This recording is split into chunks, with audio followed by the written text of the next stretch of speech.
Hey guys, God bless you all. Hope you're all having a great day. Much love to my brother John in the chat and all of you. So this is a live stream a lot of people are looking forward to. I think it's going to be great. The way I operate is going to be organic. I don't have a huge list of questions that I'm going to ask.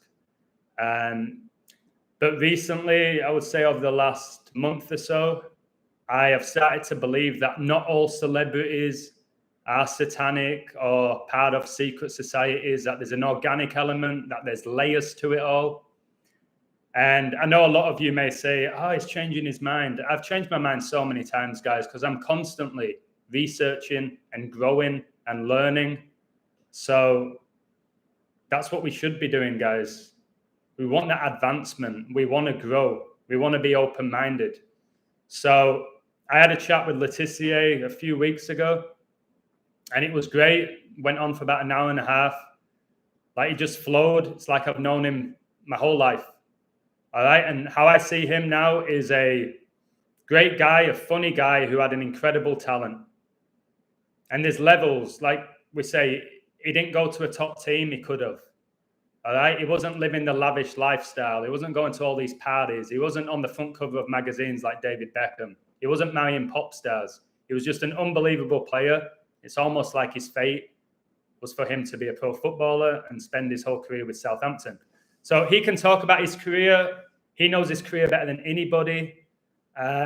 He can talk about the level, some of his stories. I'm going to discuss my story. I've got a story within football, but not like Letissier's. Again, there's levels to it. He's really interested in who I am, what I do, what I reveal. He's never seen anybody do it.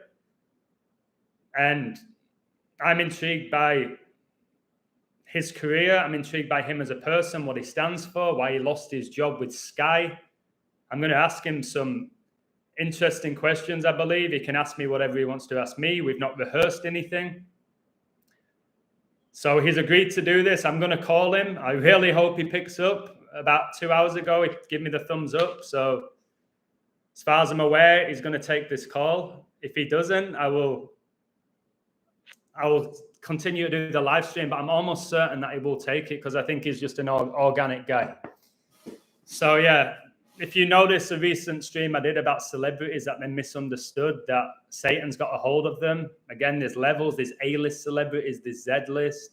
They're not all taking part in the same rituals or initiations. They don't all have the same story.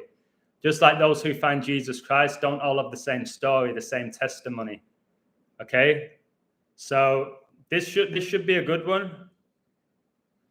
I've turned down stuff like this in the past because at the time I was like, they're all going to think I'm in the club. I already got accused of it. You know too much. You reveal too much. Your one-eyed symbolism. Like, he's definitely one of them about me. I was like, whoa, imagine I start doing interviews with celebrities. I'm going to get hammered. But now I don't really worry too much about what people say because they're going to say it anyway. They make accusations anyway. So this is me speaking to a guy who was an amazing footballer. Simple as that. All right. And you guys can all come to your own conclusion as to what you think about Tissier. He's just sent me a thumbs up as we speak. So he's ready. I hope you enjoy this. I know my good friends are watching this. Nathan, Simon, my brother John, my brother Tom, George, my dad's watching this, which I'm chuffed a bit. That's the biggest thing I'm happiest about is my dad's watching this. I love him to bits. As you all know, I was born on his birthday. And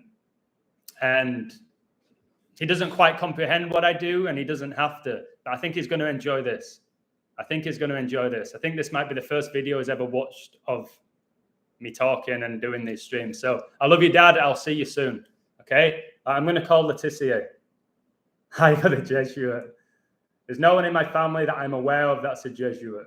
Okay? I didn't even know who the Jesuits were, bro, prior to studying the occult and secret societies. I've never heard of the Jesuits. My brother's in the chat, John Edwards, one of the funniest guys in the world, but the guy who really questions what I do. But he's there for a reason. John's always pushed me. Sometimes I want to hit him, although he'd knock me out, but sometimes I want to hit him and he pushes me too far. And I think sometimes I push him too far. But we love each other, but it's just something between us that it's like, I don't know what it is. If we grew up with the same friends, if it's the age difference, it's only exactly 16 months. The competitiveness, I don't know. We're basically like Cain and Abel. Right, let's call the Tissier. That's why you're here, isn't it? That's why you're here, to listen to him, not to me. So let's do this.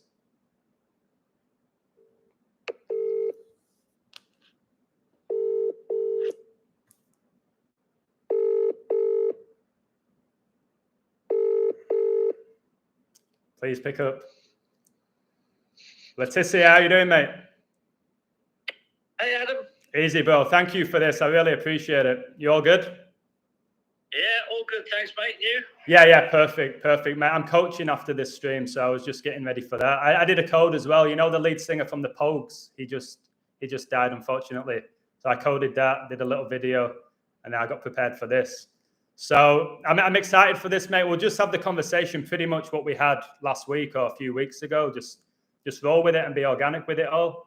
So people keep asking me this, first of all. They're like, how did you and Tissier get in contact? So you heard about my work, didn't you? Was it through AJ Roberts?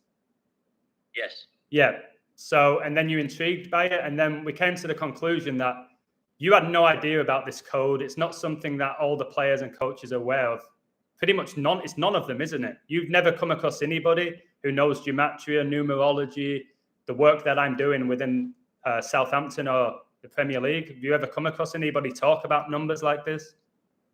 No, not once in 17 years of playing did I hear anybody talk about numbers, gematria, anything like that. Not once. That's what I mean. Like, it's something that you can't get hundreds, if not thousands of players all together knowing this sacred knowledge and then planning it out on a field.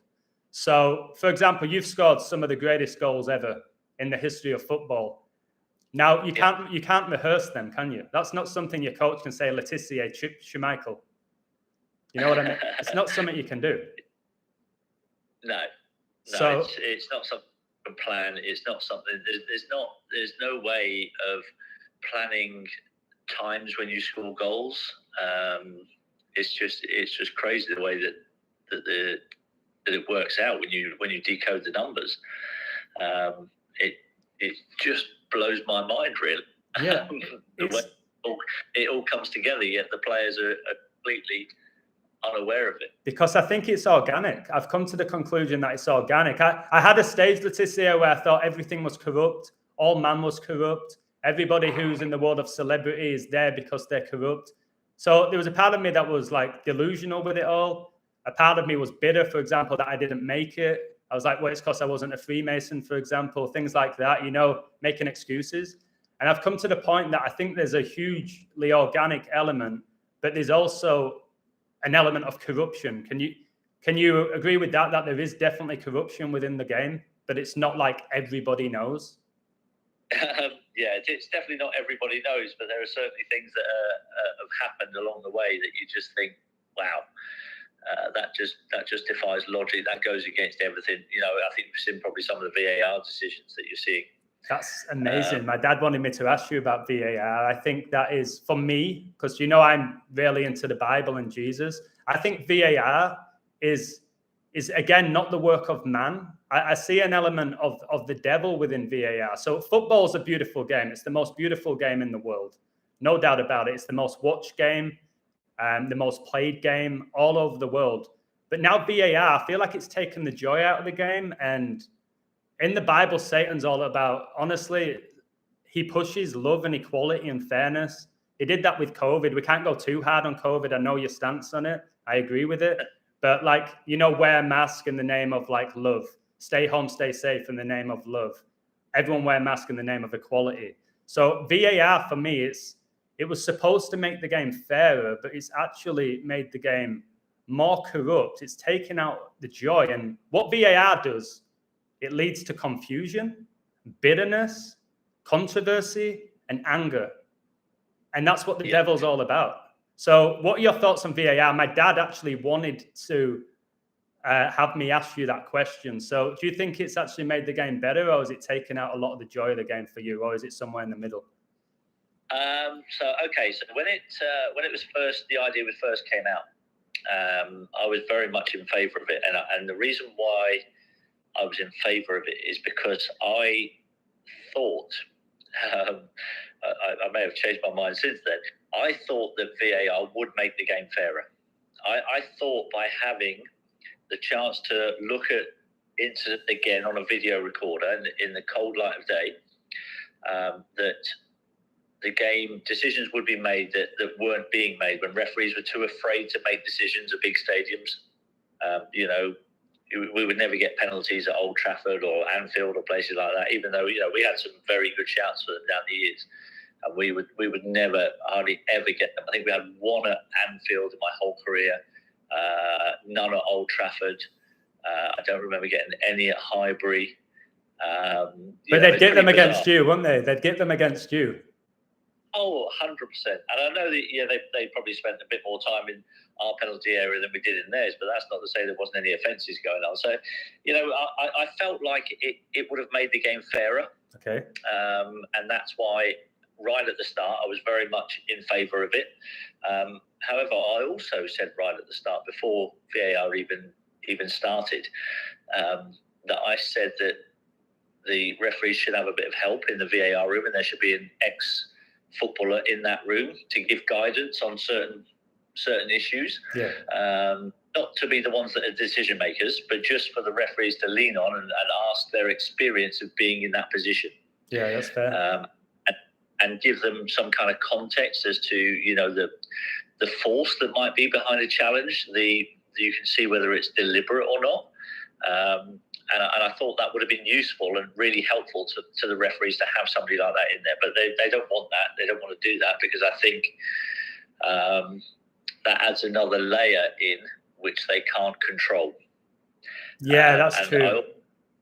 And I also thought that that the people that are doing the officiating in the VAR room, they should be a separate group of people to the referees that referee on the pitch, because I see huge conflicts of interest when the guy in the VAR room is the mate of the bloke who's out on the pitch refereeing, and he's not going to want to hang his mate out to dry. He's not going to want to make his mate look foolish. And so I think there's a huge conflict of interest there, and there shouldn't be people in the VAR room that are mates with the bloke that's out on the pitch. No, I completely agree with that. Absolutely. And don't you think, I don't even know the rules of the game anymore. I feel like they keep adjusting the rules. So, nothing's clear anymore. It goes to VAR, and the average fan, half of them are saying that's a penalty. The other half are saying, no way is that a penalty. So I feel like back in the day when you were playing, the rules were a lot clearer. It was very clear what a penalty was back then. And now, it's ridiculous. Sometimes there'll be this wonderful goal and the crowd will go crazy. And then they'll go back 3 minutes before and say there was a push in the build-up. And it's you can't truly enjoy that moment anymore when your team scores, because it can just be waved off. And I kind of like the element where, okay, the referee made a poor decision, who was off by 2 yards. I kind of enjoyed that more than having them check it for 15 minutes and then have Gary Neville and Carragher talk about it for 20 minutes. Not even talking about the game half of the time. It's VAR. It's about technology. That's one of the things that I would probably disagree with you on. Is I understand they've got to check the goals for offside, and the clear and obvious thing is the thing for if somebody is 2 yards offside, then I think that needs to be chalked off. If it's a clear and obvious error that can be cleared up within 15 seconds. Okay, that's fair. Yeah, but if he's offside by his finger or a toenail or something ridiculous, give him the benefit of the doubt. If you can't look with your own eyes and decide within 15 to 20 seconds whether that guy's offside or not, then do you know what? Let's play on. Let's give the benefit of the doubt to the attacker. It's really close. It's a goal. Let's crack on.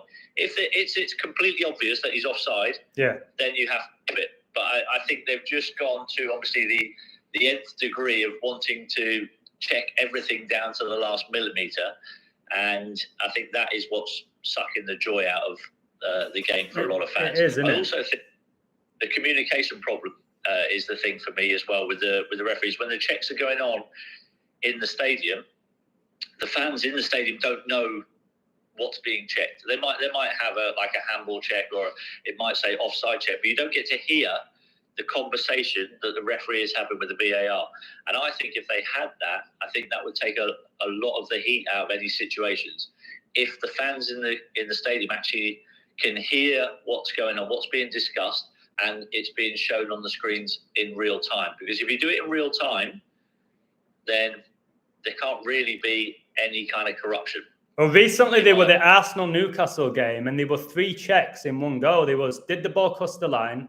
Was he offside? And was there a foul in the build-up? So, like, the fans are like, what's going on here? I know Arteta lost his mind. Let me ask you this. So Arteta's coaching for Arsenal, and he was the understudy for Pep, and they're super connected. So when Arteta lost his mind in the interview, did you watch that when he lost his mind when they lost to Newcastle because of the decision? Is that genuine anger? Because there's a lot of people that think these coaches are nothing but actors on the world stage. Are they actually coaching? Like, throughout your career, you had a lot of great coaches. Like, did they actually coach you? Some of them did. Some were just managers. Okay, so what's the biggest difference between the two? Coaches with them do the actual coaching. They'd have assistants that would do the coaching, and some managers would just sit back and they would manage the team, manage the players, be man managers as opposed to out on the training field and directing operations on the training ground. So we had the chat about Fergie, didn't we? We said Fergie was the manager, didn't really coach. He had McLaren, Carlos Queiroz, Phelan doing all the coaching for him. Maybe he assisted a little bit, but he's known as arguably the greatest manager of all time. So we had this discussion. Can a guy from Scotland who did really well with Aberdeen come over to England, knock Liverpool off the perch, dominate the Premier League, do really well in Europe from being a gifted manager? So just let people know what you said to me, because you actually made me reconsider my original thought. So can Fergie completely transform a club? Can you get one person that has that ability to do so? Absolutely you can.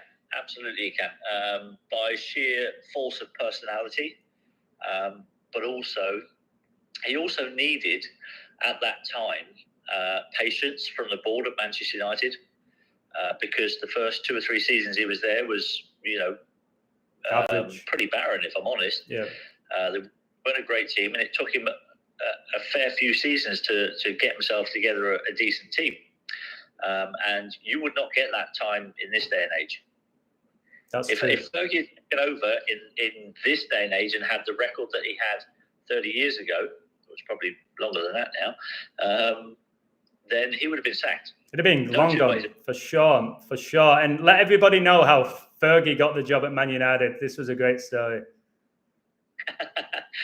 So Ron Atkinson was the manager previous to Fergie, and his last game in charge, Ron Atkinson's last game in charge of Manchester United, was a League Cup game down at the Dell in 1986, early November 1986, and they got beat 4-1.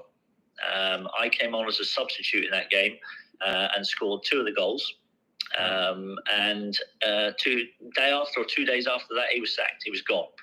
And that was my first ever goals for Southampton Football Club, and they resulted in the manager getting the sack a day or 2 after, and then Sir Alex was appointed shortly after that. It's meant, like I told you, you spent your whole career with the Saints, and your first goals were against the Red Devils, which I just find remarkable. And you meant that was you said, when was that? 86? That was November 86, I think it was November the 4th, I think it was. That's crazy. So you have 443 appearances for Southampton. And 443 is the 86 prime number, which is the year I was born and the year Maradona won the World Cup. So... And the year first goals. That's absolutely crazy. And do you know this? You refused to wear the whole Black Lives Matter pin on Soccer Saturday. Yeah. Did you know that you have the same birthday as George Floyd? No, I had no idea. Same birthday as George Floyd, brother, which is, this is the organic element of it all. It truly is. For example, your birthday is 10/14, and we're doing this live stream 10 months and 14 days before your birthday. And remember, wow. You said to me, I wanted to do this earlier, didn't I? And you said, I can do Thursday. I should be Thursday around 7. So that's just an example of how organic it is. Like, you got 161 goals for Southampton, and 161 is the golden ratio. Like, it's beautiful. Your name's Matthew Paul, 2 of the disciples. You were born in St. Peter Port. Peter was a disciple. Spent your whole career with the Saints. There's a lot of beauty to this. And now you're one of the few footballers, high profile, that are coming out and questioning this stuff. It's amazing. So my dad, who's like really down to earth, and he loves the game of football, but he doesn't like the modern game. He couldn't understand why footballers were taking the knee. Can you talk about that, or is it something you don't want to talk about? Yeah, I can talk about it for sure. What are your thoughts on that?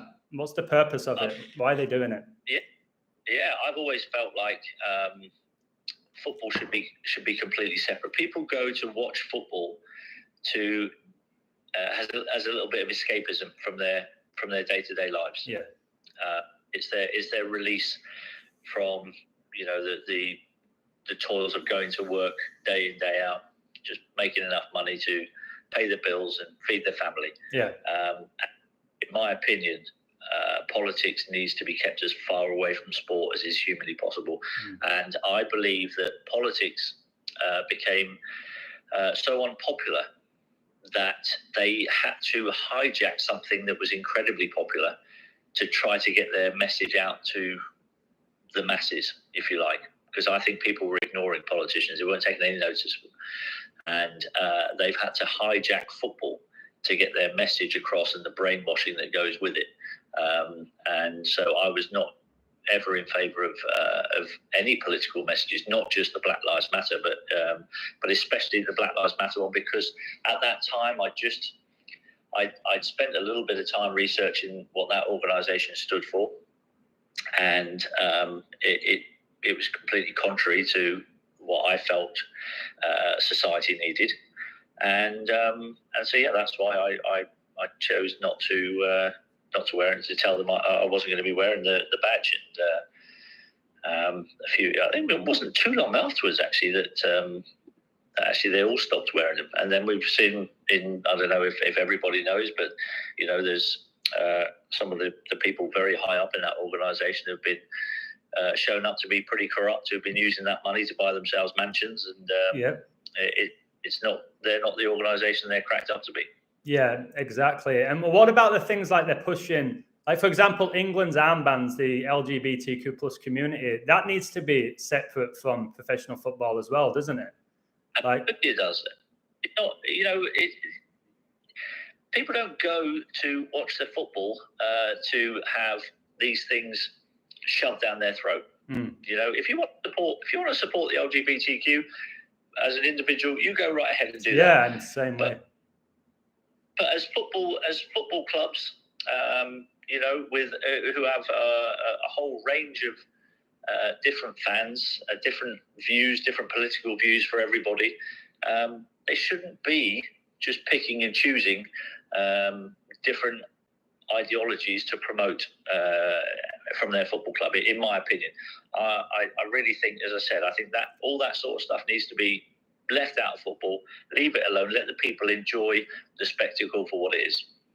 Yeah, I would understand. For example, say Arsenal Football Club said, if you're part of this community, you can't enter the stadium. I could understand why there would be a big upheaval, but that's not the case.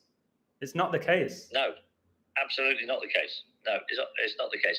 And there's a difference between tolerating and promoting. Yes, exactly. Huge difference between tolerating and promoting. Actively promoting an agenda, then actually tolerating it. It's a huge difference. And they're pushing it. They're pushing these agendas down our throats. So this is something that I've got into, and you definitely probably won't talk about this. And I get it. Maybe I'm crazy with it. So I believe that there's demonic possession in this world. Again, I can't prove this, but I believe there is demonic possession. And I think more now than ever with the spiritual wickedness, with how the Bible's playing out. So I have thought many times that there's athletes in the world that were born a certain gender and then they've been possessed by a demon and become superstars. Do you think that's ludicrous, or do you think it's a possibility? Quite frankly, after what I've witnessed over the last 3.5 years, I tend not to dismiss anything out of hand. Because like you, I've seen in the last 3.5 years on this planet that there is definitely evil and a lot of evil around in high places. Spiritual wickedness, for sure. Yeah. You see who died yesterday? Oh, no, who died today? Did you see Henry Kissinger died? The American diplomat? I did. Who, of course, won a Nobel Peace Prize. I believe, again, anybody who's won a Nobel Peace Prize is evil. It's how I see it.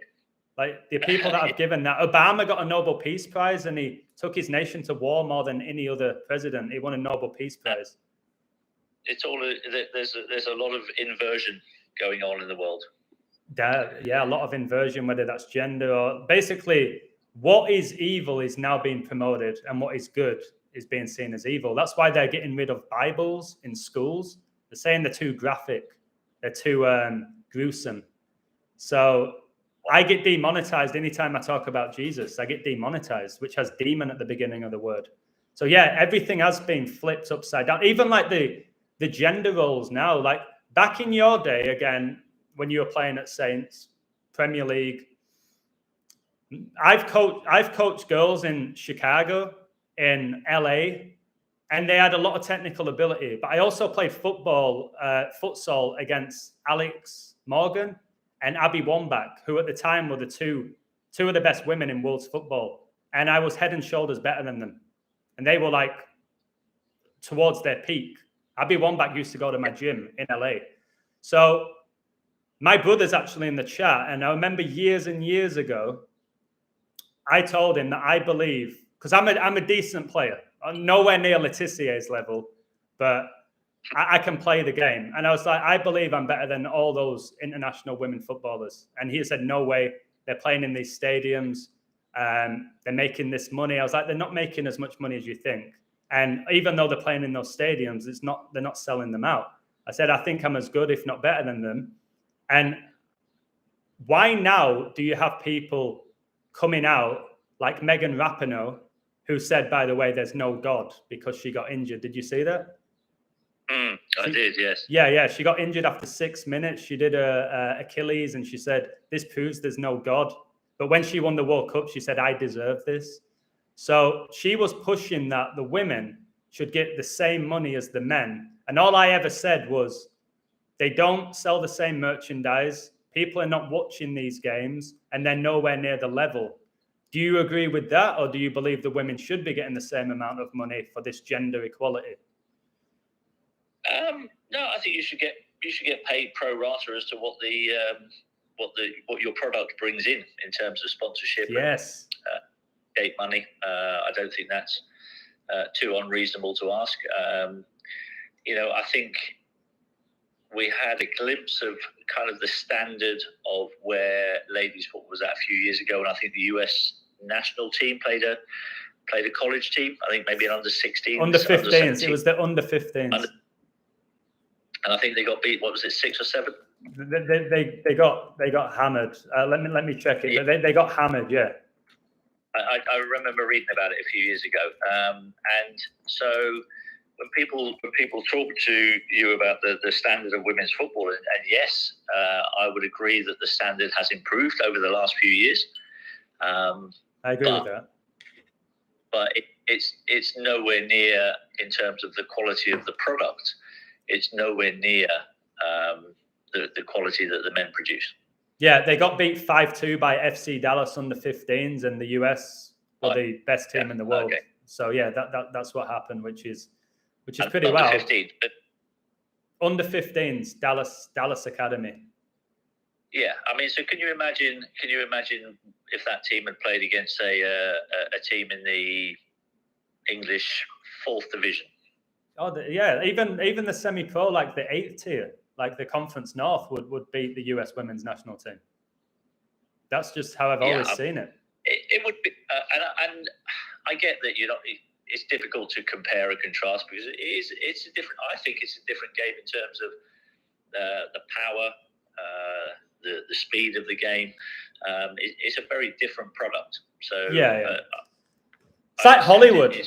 It's like Hollywood in the sense of if you're a DiCaprio, a Denzel Washington, a Brad Pitt, and Johnny Depp, and all your movies are blockbuster, and you're getting asses in seats, you deserve more money than somebody starring in Emmerdale. Yes, that's just the reality. It doesn't mean you're not a good actor by being in Emmerdale. You're just not on the level of them. You're not having the same influence. It's the same as how I see it in professional sports. You can't just push the equality thing that you should. They did it in tennis. They're saying that they should get the same. But again, more people are watching Djokovic and Nadal than they are watching, I'm not even sure. Who are the women's tennis players right now? I'm not even sure. I don't keep up to date with it. No, I don't watch it. Let me ask you this. So you watched the World Cup, yeah? In Qatar, the Middle East. I did. Now, explain to me, my friend wanted me to ask you this, my brother Abid. How on earth can Saudi Arabia beat Argentina, who then went on to win the World Cup? Like, what's your thoughts on that? Like, honestly, from an organic perspective, how you see that, or how you felt when you saw that result? How's that happening? I mean, it's almost like a 100-to-1 shot. Yeah, or higher. They play that game another 99 times. Argentina would probably win it. Freak results do happen in football. I've played in football matches where my team have been absolutely battered.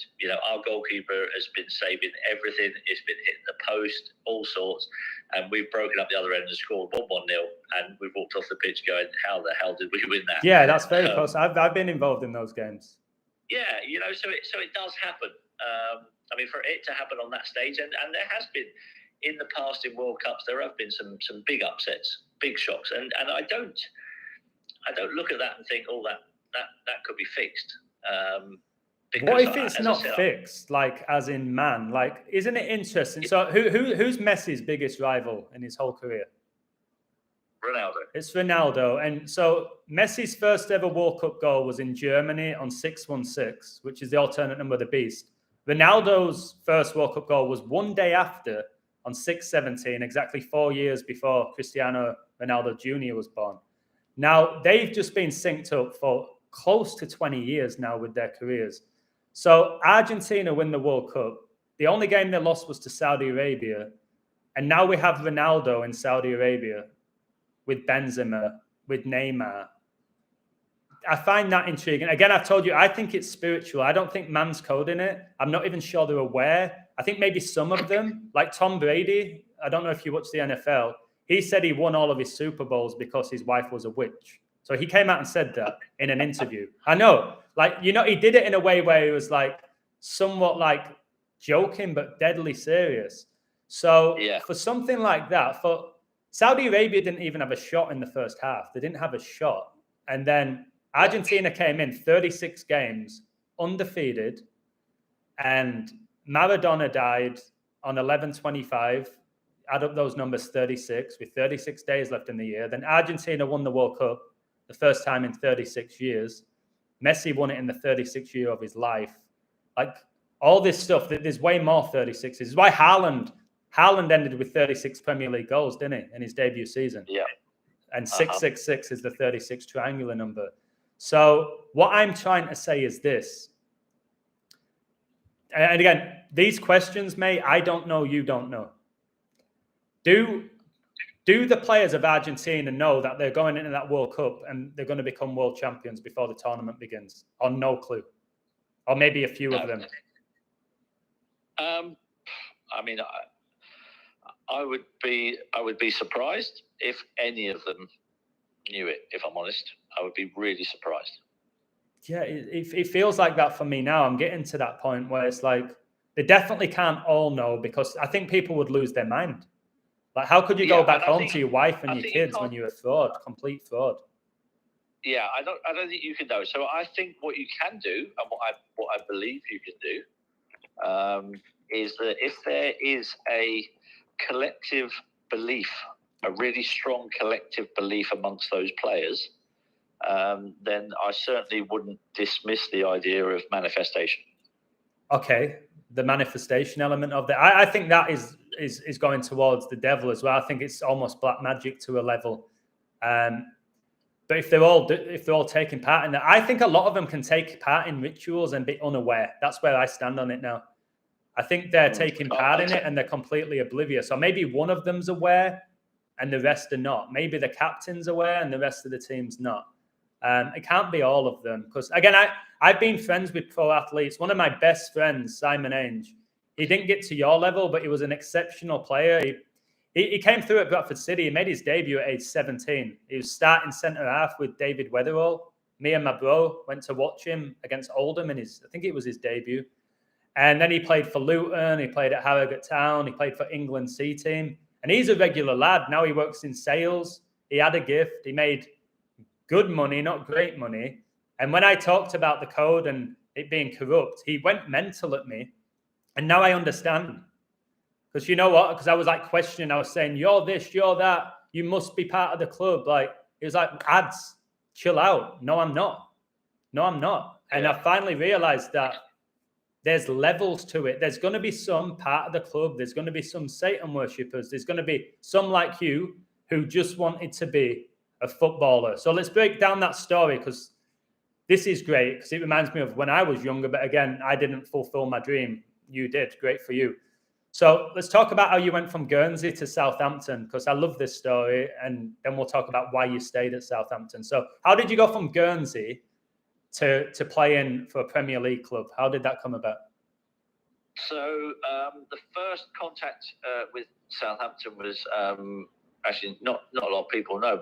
My brother, who is 4 years older than me, he actually had a trial at Southampton and actually was offered an apprenticeship at Southampton 4 years before I was, and turned it down. Okay. Because he was homesick, didn't want to leave the island. Was he as good as you, or is it hard to say? You don't want to compare? He was as good as me. Wow. See, that's what I mean. There's some that have all these gifts and they just don't make it.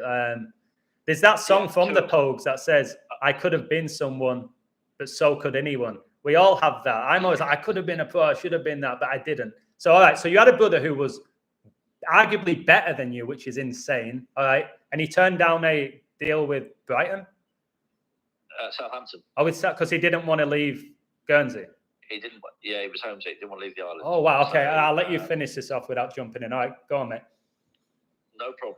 And so my first contact, I was playing for the Guernsey under-15 football team. We had a tour of Hampshire, and one of the games that we played was in Southampton. And the coach of our Guernsey under-15 team came to me, and now I was a centre midfielder for my school team, for my club team. That was my position when I was growing up as a teenager. All right, I didn't know that. And and so in this particular game, the coach came to me and he said, "Look," he said, "you're going to be one of my centre midfielders for the game against Jersey at the end of the season, which is what we're working towards." He said, "You're going to be one of my centre midfielders." He said, "But I need to find out who's going to play alongside you. So for this game, I want to have a look at two lads in centre midfield. And so would you mind just going to play on the right wing in this game?" How did you feel about that? I didn't mind. I love playing football. I didn't really care where I played. I could play anywhere. Yeah, I felt. Yeah. So I went to play on the right wing. First time I'd probably played there ever, probably. And so what I didn't know was that there was a Southampton scout at this game. I'd obviously had a pretty good game. The scout had seen me, got in contact with the manager of the Guernsey under-15s, and said, we want to invite Matt over for a trial. So I came over. How quickly after that game did you have the trial? Was it instant? It was probably, I would say, maybe a few weeks. I think, if my memory serves me right, a few weeks after that game. All right. And I had the trial. I came over for a week, residential course. And at the end of that week, they offered to sign me up as an associated schoolboy. And obviously, during that week, anytime we had a game, they played me on the right wing.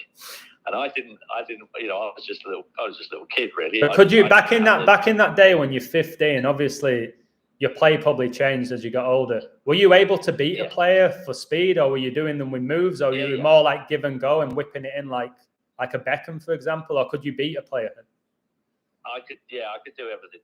Okay. I had, as a teenager, I was pretty quick.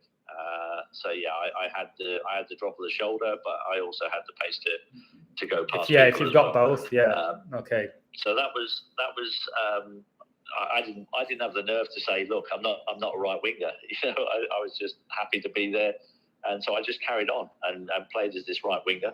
And then at the when I finished my schooling, I got a letter in May of '85 to say we want to offer you a place on the youth training scheme, which it was called back then. It wasn't apprentices back then; it was a youth training scheme.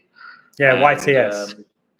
We signed on. It was a government scheme, and I signed on £26 a week. 26. That's how many letters are in the alphabet.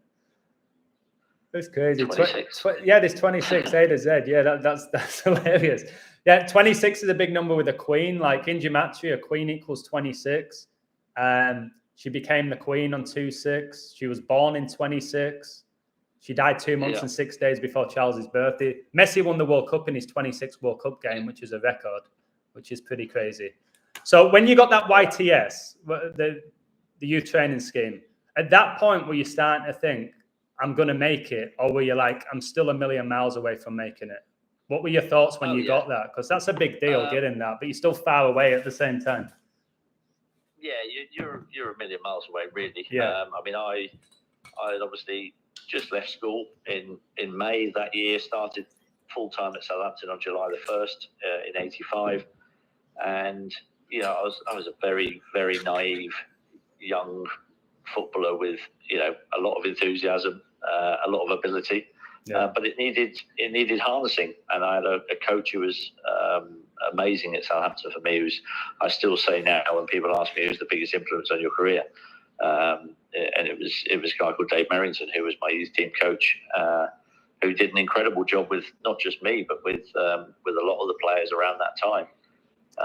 What was it that he had, brother? What was it? Because I've had coaches there's some coaches like who have a real hands-on way of coaching. Like I had one he had this hands-on approach called Mick Cousins with a goalkeeper called Clark Lydon, and it really worked for him.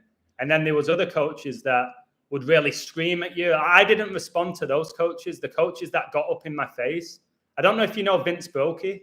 He played for Leeds, and he was a good player, and he would get up in my face. But when he was calm with me, I played great. When he would get right up in my face, have you ever heard of Stuart Gray? He was the son of Eddie Gray, who played for Leeds, played for Celtic. Yeah. So Stu's great. He was one of my coaches, and he just wanted to play. So he was unbelievable technically, Stuart Gray, left-footed. And he just wanted us to play like 5 or 6 aside in training. He said, this is how you get better. Play. You just play. And then there were other coaches that would make you do an hour and a half of cardio. And I'm like, I'm already fit as a fiddle. I don't need to be running an hour and a half at training. Like, what is this? Like, I'm not wanting to represent my nation in the Olympics. So what made that coach who gave you that opportunity in the academy so inspirational? Because he was your first one that took you to the next level, or just his style of coaching? I think it was what was needed, what I needed at that point. So I needed some guidance in terms of the finer tactical points of the game, on my defensive abilities, which weren't very good. But he also instilled in us a really strong mentality. So he was one of those coaches who would do that hard cardio and put you through your paces and take your body to its limits. Okay. How do you find that? I hated it. That was the worst part of training for me. But looking back, you know, I was pretty fit. I know a lot of people might think that's strange coming out of my mouth, given my reputation down the years. But in comparison to, you know, a general member of the public, you can't play in the Premier League at your level for as long as you did without being fit. No, that's exactly right. So Dave was a mixture of was really tough, like really, really tough on players. He knew he didn't have a lot of time to work with us to get us ready to play first division football as it was back then, because this is before the Premier League had been formed. So we were thrown in at the deep end. It was a real tough year and a half, because you had until you had turned 18 before they made the decision on whether you were going to turn professional or whether you were going to be turfed out on your backside and you go find another job. And Dave was really good at doing that, and he was unbelievably passionate about his football, and that was the one thing that is one quality about him, that you could see how much football meant to him, and he managed to pass that enthusiasm and that passion onto the players that he was coaching, and that was a massive thing for me. That's huge. I could see the desire in his eyes. I could see how passionate he was when he was coaching people. He would work his socks off in a training session to make players better, and he would get frustrated, and he would be one of those coaches that would get in your face if he thought that you needed to. But he was also one that could have a laugh at the right time as well. And there was this real balance. He also did a really good job in forming our character outside of football. So he would do things like take us every so often down to the local homeless centre, and we would sit and we would chat and play games with the lads in this homeless centre, and he would just do that to get us to appreciate just how lucky we were in our lives. Amazing, those type of things. Dave was a very religious man. He was a born again Christian, incredibly passionate about that. Same. And he really has had a massive impact on my life. And I didn't really where I was focused on the football side of things, I didn't really take on board all the other stuff that he would just drop in every now and then. And it's only recently now that he only lives about 15 minutes away from me. And he's just recently lost his wife. She passed away just 2 or 3 months ago. And so we've actually started spending a lot more time together. And I've gone to his Baptist church with him.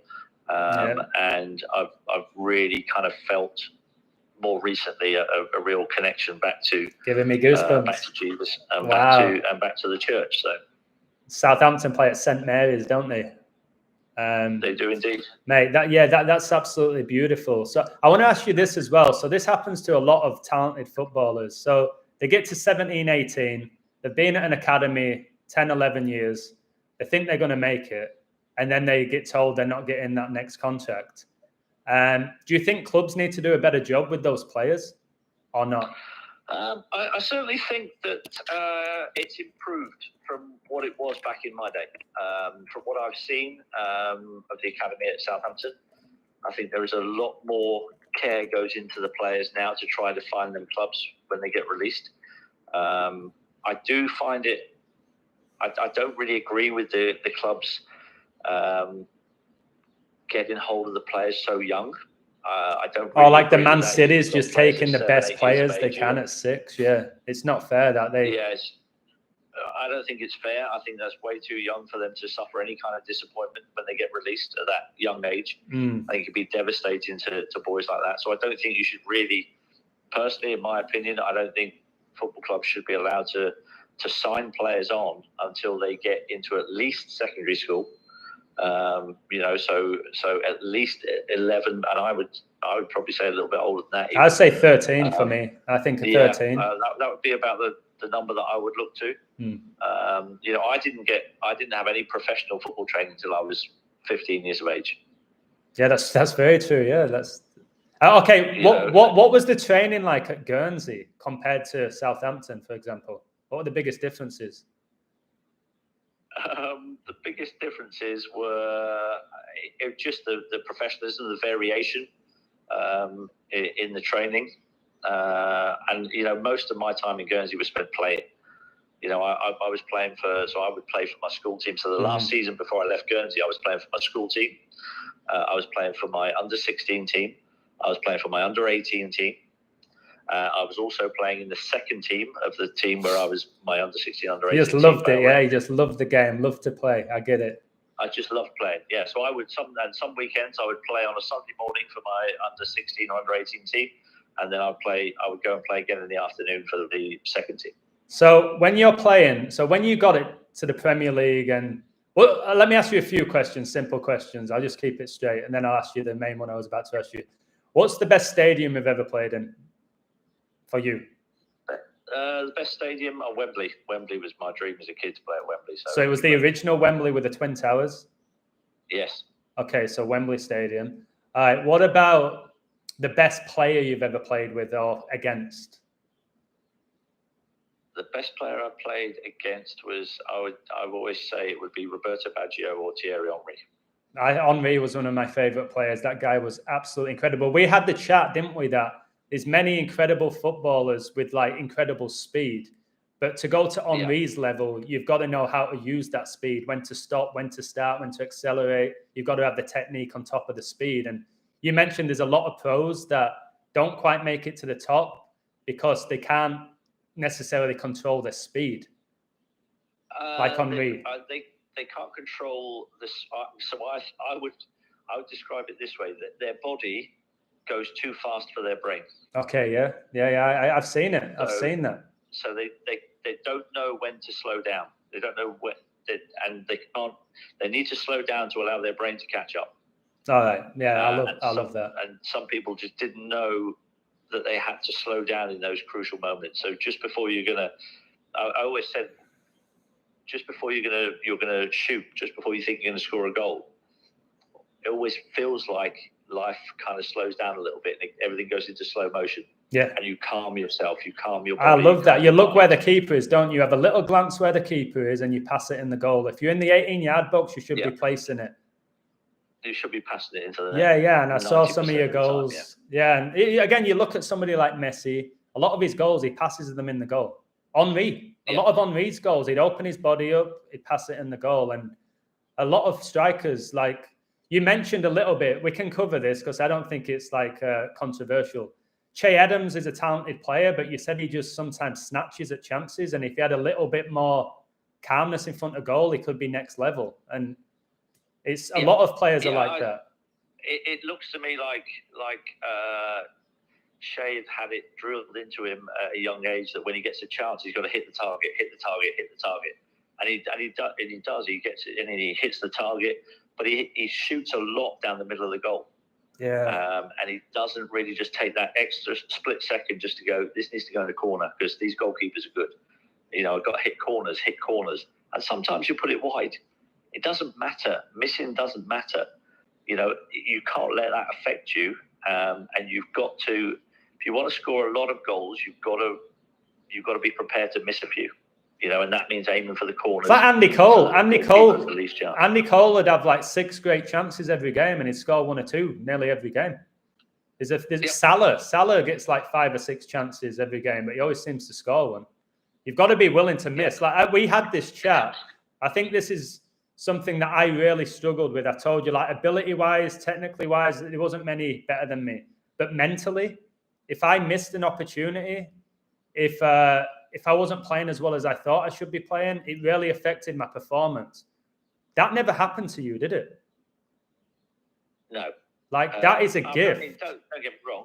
I had periods in my career where I lost a little bit of confidence. But I always had belief in my ability that it would come back pretty soon. And so I didn't worry. When I missed chances. And that went on throughout, like playing when you were 10 to when you were playing in the Premier League. Same thing, same mindset. Oh, absolutely. So who was your debut against? It didn't bother me to miss. Who was your debut against, like first team debut? So I came on as a sub against Norwich at Carrow Road, was the first appearance that I made for Southampton. And then my full debut was against Spurs down at the Dell. And that would have been like early September the 2nd, I think it was, 1986. September the 2nd is when World War II ended. So when you're coming on for the first time ever as a Southampton player at that level, and you're seeing all the fans, thousands of them. There's no level of intimidation, or is it excitement, or is it just I'm playing football? A combination. It was an incredible buzz to just step out into a full stadium and know that kind of everyone there is just there just to watch you guys play football. Did you ever get bored of that, or did it ever become just normal when you were playing? Like going to Old Trafford for the 7th time, is it the same as the first time? Do you still get that same buzz, or is it like I'm here at work? You always get that adrenaline rush, yeah? Yeah, absolutely. I did. Okay. I had the same feeling the last day I stepped on a football pitch than I did the first day. It's that I didn't think that, mate. I had in my head you'd become like, just back at Old Trafford. So you're still getting that. But I guess it's kind of like a DJ, you know, like a Tiesto who's like in front of 30,000 people doing his DJ set. Probably has that same buzz doing that than he did the first time doing it. All right, that's incredible. So why you mentioned Spurs was your first, like when you started your first start as a pro? Didn't they come in for you? That was the team that I supported as a boy. Your favourite player was Glenn Hoddle, wasn't it? What a player he was. It was, and he was playing that night. He was what? See, this is the organic element of it. So you were playing against your hero in your first team debut. Yeah. No, that's just. See, people might say that's like witchcraft. Is a Satanist. There's no way that would be so perfect that he's playing against his hero in his first team debut. It's like, I know that's not the case, but there is an organic element. So when Spurs came in for you then, why didn't you leave? If that's your boyhood club that you support, and why do you support Spurs? Just Hoddle if you're from Southampton or Guernsey? So my dad was a Spurs fan. And that probably had a little bit, but I think whoever Glenn Hoddle had played for, I think would have been the team that I supported. I was just obsessed with the way that he played football. I loved the way that he played football. You had a similar style, didn't you? You had a similar style to Hoddle. Yeah, and I think that was one of the problems that I had when Glenn was my manager, because a lot of people compared me to him throughout my career, and I don't think he enjoyed the comparison. Really? What, he thought he was like? He wanted to be on his own, in his own like level. Yeah, definitely. Because he was a special talent, wasn't it? What went on with him then in the England camp when he did a great job with England, I believe, as a coach. And I know he got into the whole reincarnation, and basically if you live a life where you've not helped people and you've been corrupt, then that's why you're in a wheelchair or why you're born like with an illness. I think it was something along those lines. So it was. Again, that don't take away his incredible ability to coach, does it? So do you think that should have been separated, or do you understand why he lost his job? No, I think that should have been separated. It should be, shouldn't it? Quite frankly, and I didn't get on. I didn't get on personally with Glenn. You know, he was my manager at England. He came to Southampton as my manager after he left England. That was the first job that he had. But after he got sacked by England, his first job back was manager of Southampton. And you know, we never really hit it off on a personal level, which was really disappointing given how highly I respected him as a footballer. They say don't have high expectations of you. And he was an amazing coach. He was an amazing football coach. He was the best tactically. Was the best manager I played under. Wow. In my career, but he had zero man management skills. Okay, so you need a combination, don't you? What do you think is the most important element of a great coach or manager? Is it the leadership, or is it the versatility to play different roles? I think he's got to be versatile. You've got to know what makes each player tick in your squad, and you treat them accordingly. Okay. I think I haven't spoken to too many players who've played under Glenn who thought that he was a good man manager.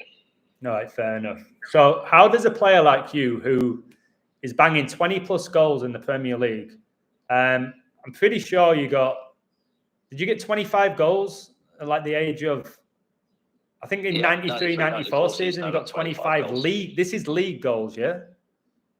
25 league goals in the 93-94 season, yeah. And goal of the season. I think you got goal of the season against Blackburn, goal of the season was the season after that. Was that the season after that? Yeah, that was against Tim Flowers. Blackburn, yeah. Yeah. So When you're scoring that amount of goals at a young age and you dominate in the Premier League, how on earth does a player like you get 8 caps? And there's players who don't have a quarter of your talent getting 50 caps. How's that work? I think I didn't do myself any favours because I stayed at Southampton. I think that was pretty obvious that, playing at a club that were in the wrong half of the table most of the time didn't endear yourself to England managers. That season that I scored 25 goals, we stayed up on the last day of the season by a point, I think. Wow. How many goals did you score that season as a team?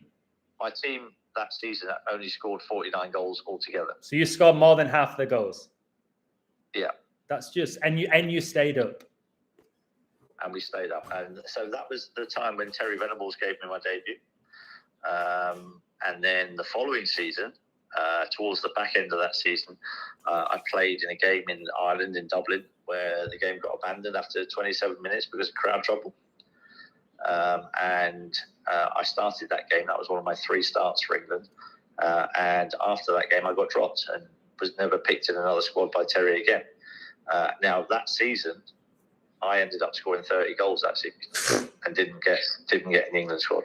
Now, if that happened now in the modern day, you'd be walking in. You can score like 10 goals in the modern day and they'd call you up. Yeah. So there's something again. There's something with England. To be fair, in those days there was a lot more English players scoring a lot of goals around that time. So we said there's Fowler, Cole. Who else were there? Sheringham, Shearer, Ferdinand. Yeah. Sheringham, Beardsley was around then. There was a lot of talented players that were scoring a lot of goals. Stan Collymore was banging them in around that time as well. Yeah, he was a talent. He played at Bradford City. I remember he scored a bicycle kick against Leeds. I was there. He was a talent, that guy. And he was a big guy, wasn't he? Collymore. He was strong, yeah, very strong. You remember that goal where Collymore struck it against Blackburn and it hit a divot? I think that was over Tim Flowers again. It was, yeah. You can't rehearse that either. That's not something. All right, Collymore, from 20 yards, make sure you hit that divot just over Flowers' head. No, you can't. You can't do that type of stuff. So the funny thing was that divot that it hit. I don't know if you know this, but Tim used to actually make some markings on his 6-yard box. No idea. So he would walk out from each post, walk out straight, and he would mark out on the 6-yard line, and he'd make a like batsmen do when they take their they go. So he would do that on the line of each post, but also from the middle of the goal, and he'd make this so that he knew where his posts were at all time when he was in a 6-yard box. I had no idea. And it was one of those marks that he made himself that it hit and jumped over his own shoulder. Oh, so it's one of those ironic things, like he's doing it to benefit him and it was to his detriment. That's hilarious. Absolutely. That can kind of happen. Did you know the 18-yard box is made up of 666? Have you ever thought about that? I have. Yeah, that's pretty wild, isn't it? From the goal line to the 6-yard box 6 to the penalty spot 6 to the 18-yard box. 6-yard box 12, 6, 12, and 18 to the 6-yard box, 12 yards to the penalty spot, 18 to the end. 6, okay. Because I didn't know. Like, I only figured that out later in my life. I never knew that as a kid when I was playing. So, all right, let's talk about. We mentioned Shearer. You said, of course, he had ability, very talented player, scored lots of great goals. But you said what separated him was his mentality? Yes. So what exactly do you mean by that? He was one of those players that came through under Dave Merrington who had instilled in him a really strong mentality as a young kid. He was 18 years old. He made his debut at home against Arsenal, against one of the best defences that the country had at that point. Tony Adams, Steve Bold, I think it was. Keon, Winterburn, Dixon, Seaman, and Alan made his debut as an 18-year-old and scored a hat-trick against them. What? He got a hat-trick on his debut, Shearer? Absolutely. Didn't know that. But a hat-trick on his debut against the best defence in the Premier League, or the First Division as it was back then in that time. So again, he's not intimidated to be up against them. Not intimidated at all. I'll be honest with you. As an 18-year-old, if I had to go and play against Tony Adams and Steve Bold, I'm not sure I'd be getting many kicks in the game. Alan, he didn't care. You would be getting kicks, not of the ball. They'd probably be kicking through you, wouldn't they? You told me, didn't you, that the only player that ever truly like man-marked you was Martin Keown, and he did a great job on you. Yes. So again, we had the discussion that why didn't players always do that to you? And what were your response to that? Why weren't you always man-marked by these teams? You were Southampton's superstar. You were their team, basically. Why weren't you getting man-marked every game by somebody like a Keown? I would have been, if I were coach, I would have said, you're on him and you don't let him move. Like wherever he goes, you follow him like a shadow. Why weren't more players doing that? Or were they more focused on them? Like they were like, we have our ability. We don't have to worry so much about Southampton. Yeah, I think the opposing manager would have seen that as a weakness from him, that he felt like his team weren't good enough to beat Southampton unless they could take their best player out of the game. So it's ego, pretty much ego. Ego. I think it absolutely ego. Okay. So when you scored, and you scored a lot of goals, as we've said, did you ever plan your celebration or was it always organic? I know some players, like a Robbie Keane would always do the same celebration. There's a lot of them right now doing this finger point, which I don't know what it means, but I think it's connected to this Baphomet, this demonic deity, but I don't know if they necessarily worship it.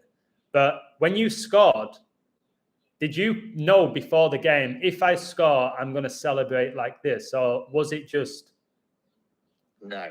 It was what it was. I personally got... Some players do. Some players rehearse celebrations. You can see that they've had a little bit of a chat. I didn't have any rehearsals for goal celebrations at all. It was just... in the moment, and it also depends on the state of the game. You see, because if you're actually losing and you score a goal, and then you've done this wacky celebration you've practiced in training all week, and you like score, you're 3-0 down, and you score to make it 3-1, and you're doing all this wacky. Like, what the hell is he doing? That's a great point. Like if put it back on the centre spot. If you bang a 45-yard screamer volley in the top corner in the last minute for the win, you're going to lose your mind. If you do it when you're down 5-0 with a minute left, you're going to look ridiculous celebrating it. You kind of just, at that point for me, if that happened, I might not even smile. I'd be kind of pissed off I did it in that game. Like you're going to give me this wonder goal in a game where we've just been hammered? Let me do that in a final or something. If you actually look, you mentioned my goal of the season that I scored at Blackburn. What a goal. We were losing that game at the time. And if you actually look, I don't actually celebrate at all. I've just scored the best goal I ever scored in my career. And I don't actually celebrate. All you see is me. All I do is I'm pointing towards our centre forward, who was way closer to the goal than I was. I was pointing at him to go and fetch the ball. What score was it when you were down then? 2-0? 3-1. I think it was 3-1. Did you come back or not? No, we lost the game 3-2. Okay, so again, that goal probably would have meant a bit more if it was the goal that made the game 3-2 to Southampton, wouldn't it? Oh, absolutely it would have. And I would have celebrated differently. Yeah, for sure. Is that your favourite goal or is there another one? That's my best goal. My favourite goal is completely different. And this is what I was gonna talk to you earlier on about this actually. Okay. When we were talking about manifestation. Yeah. So my favourite goal was the last goal of my career. Who was that against? And it was against Arsenal. Okay. And it was the last ever game that was played at our old stadium. The Dell. What? So I became the last ever player to score a league goal at the Dell. Right, and that was so. But to put that into some kind of perspective, this is in 2001. Most of that season, I'd had a lot of injuries that season. Okay. Right, and I hadn't scored a Premier League goal the whole season. Really? Not one. Okay. Not one. I'd scored one goal in the League Cup against Mansfield or something. That's all I'd done that season. It was a really shocking season. So it comes to this game. There's a big deal made about this game because obviously it's the last ever game that's going to be played at the Dell.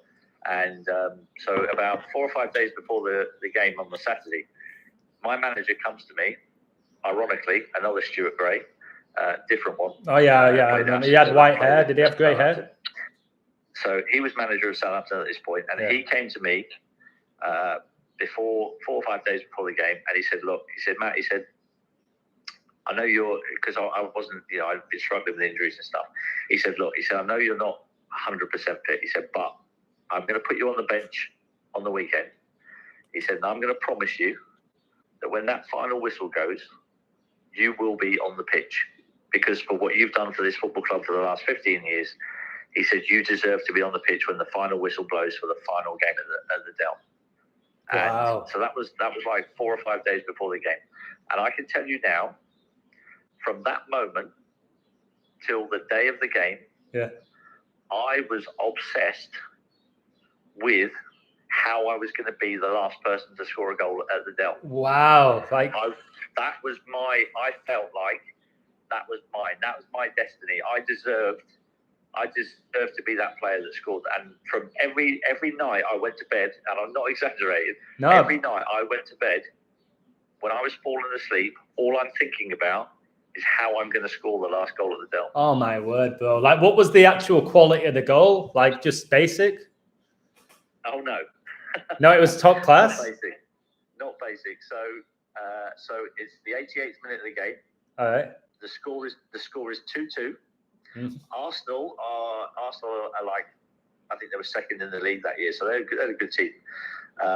Martin Keown was playing. Keown, all right. So the ball falls to me. Funny enough, Martin Keown was the player that touched it last before I hit the half volley. So you can, I mean, if anybody's listening and they're really bored, you can Google it. Just put Matt Tissier last goal at the Dell. So the ball drops to me on my weaker foot. I mean, my left foot wasn't bad, but it wasn't my strongest foot. And it falls a little bit behind me. I'm just inside the 18-yard box on a bit of an angle. And I swivel on this ball and I hit it on the half volley with my left foot. Okay. And I can honestly tell you now, as soon as the ball left my foot, I knew, and I was wheeling away celebrating before the ball even hit the back of the net. Yeah, for sure. You know when you've hit it. I knew it. I knew what was coming. I knew all I needed was half a chance. Wow. And I knew that if I could get half a chance, I knew it was going in. It didn't matter where it dropped me. And it was a really high. I probably, if you put me in that situation another 20 times, I might not even get it in another once. Maybe another one. It was a really I'll have to watch chance. that goal. And it's flown in the top corner, and I was away. And it was just the most amazing feeling. I've never taken drugs in my life. Yeah. I can only imagine that kind of feeling, that state of euphoria, is kind of what you might get if you took some kind of psychedelic drugs or something. But it was just an amazing moment. Was that the winner? For me, that was the winner. We won 3-2, come on. Yeah. Wow. So again, do you remember how you celebrated? Obviously, it's on TV, but did you run to a specific person? Did you just jump up? Yeah. Like, can you remember how you celebrated? Yeah. I knew where my family were up in the stand, so I wheeled away and just headed for where I knew that they were, and then I got mobbed by all my teammates when they eventually called me up. See, that's like a fairy tale, isn't it? People can't believe that's possible. I used to think that again, the way my old mindset was, like when I got into this, I'd be like, this guy's corrupt. There's no way he can have that ending like that. His perfect career, but I'm starting to see there's God. There is good. Not all celebrities and famous people are evil and Masonic, and it's taken me years to get to that point. So that's why I'm finally ready to have a phone call with somebody like you and feel so organic about it, that you are this incredible talent who just wanted to be a footballer. You never got greedy. You never got that huge move. You just wanted to play the game, and you can tell the way you talk about football that you still love it. I don't think many of them even love it anymore. It's kind of like, all right, let's do that so I can become famous and I can go to parties and date these girls and I'll play football on the side. And it's like almost like the Georgie Best mindset, although he was an amazing footballer, but he was more focused on that. Yeah, there's definitely players who don't enjoy football.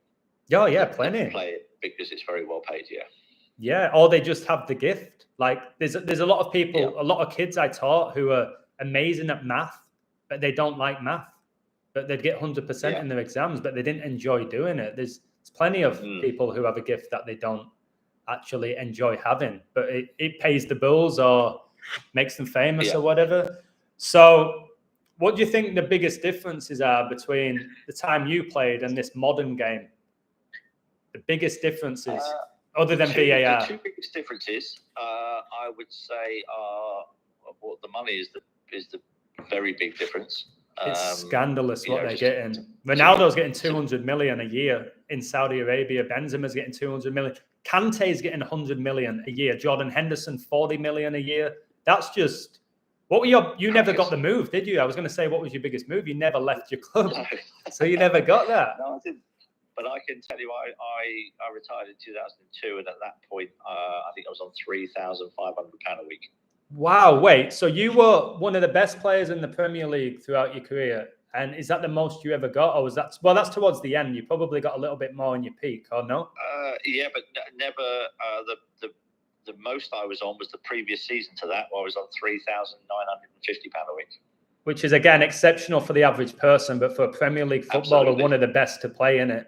It's not much looking back to what they're getting now. I didn't know, mate. I didn't know you were getting that amount of money. I thought you'd be getting about 20 grand, 25 at that time. Yeah, a lot of people thought that. See, this is what I mean. A lot of us make presumptions, including myself, when we've never been at that level to know that.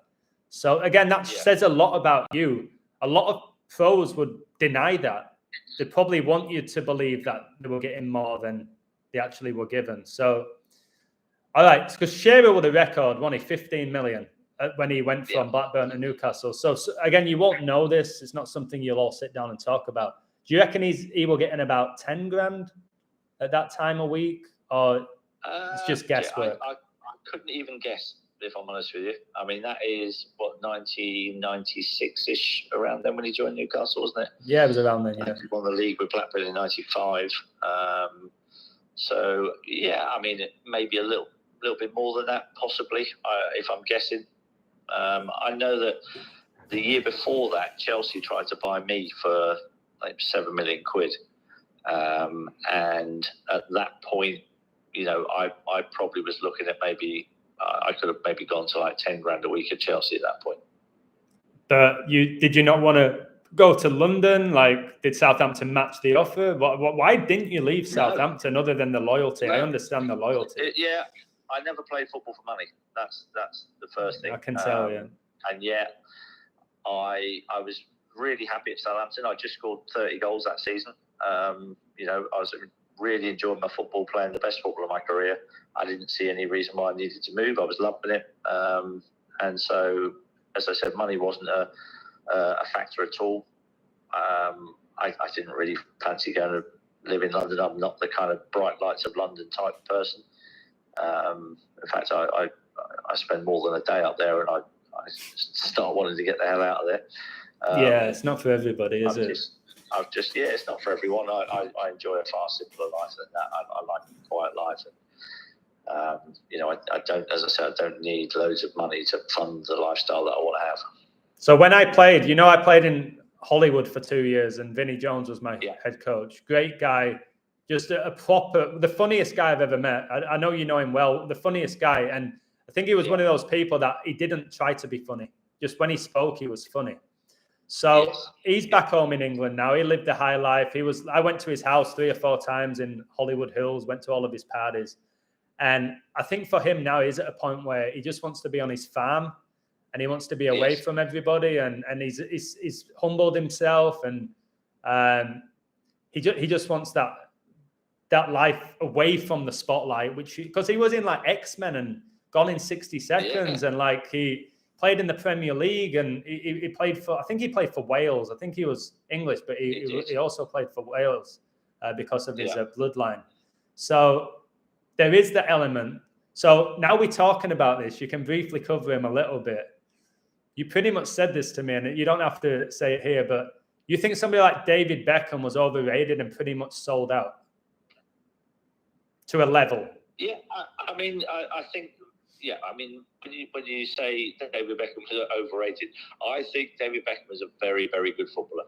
Yeah. Very, very good footballer. But do you think he was still overrated? I think his PR machine elevated him to a level that was beyond what his actual football ability was. Exactly how I see it. He played for PSG, AC Milan, Real Madrid, Man United, England. I was like, he was good. talented footballer, no doubt about it. But I've told you, if David Beckham looked like Paul Scholes, he wouldn't have been playing for those clubs. No offense to Scholesy, but Scholes was a better player, head and shoulders more talented, in my opinion. But you've played against these guys. You can say it more than me as a fan or an ex-fan. So go on. Sorry, mate. Scholes, I think you're right. I think Paul Scholes was a more talented footballer than David. Yeah. And who was more impactful, Scholesy or Beckham in a game?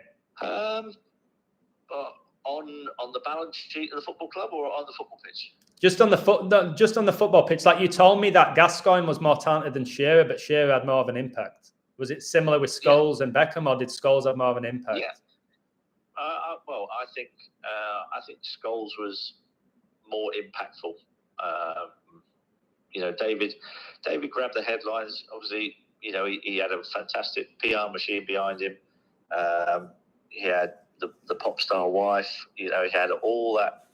He loved the limelight and everything like that, and that kind of elevated him. And I understand that. I see that, and I don't have an issue with that. Do you think there's any chance that the PR machine put Beckham and Posh Spice together? I know we can't say for sure. Do you think that was genuine love, or the PR thought, let's get this footballer at Man United who's got these looks, who's got this fame, and let's put him with Posh Spice? Or do you think that's just two people who fell in love? I'm hoping it's just two people that fell in love. I hope that. I mean, we'll never know for sure. That's They're the only ones that will know for that. But I'm a little bit of the romanticist in me who wants to believe that was true. Okay. So basically, Beckham was a very good player, but he had the PR that took him to a whole new level. But he was overrated, but he was still very good. I was a very, very good footballer. Absolutely, 100%, yeah.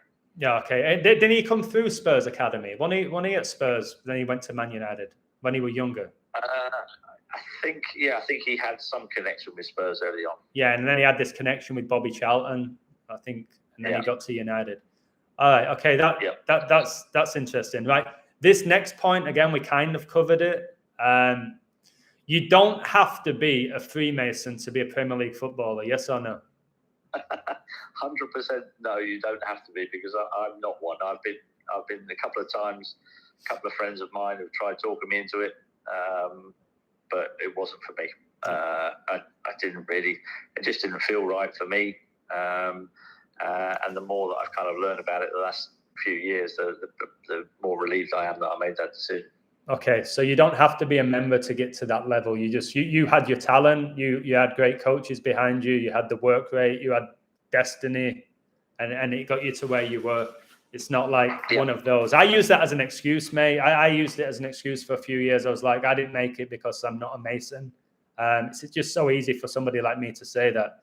But you definitely agree that there's Masons playing the game, for sure. But they don't obviously tell you. I think there's a footballers' lodge been set up actually in recent years. I think a few years back, there was a lodge set up specifically for footballers and former footballers. Okay, and you think that some of them can make it to the top through their contacts?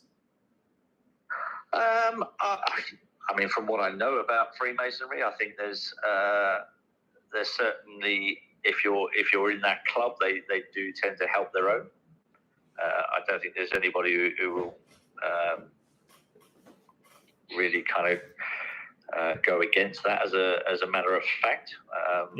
I think it's a club, and it's a place where if you can put a bit of business somebody's way, then you will do, and you'll look favourably towards them because they are a Freemason. Every industry, isn't it? Though it's every industry. It's the same with family. Like, for example, it's the same with families. It's everywhere. Exactly right. You can't just say it only happens in Freemasonry, because it happens in families as well.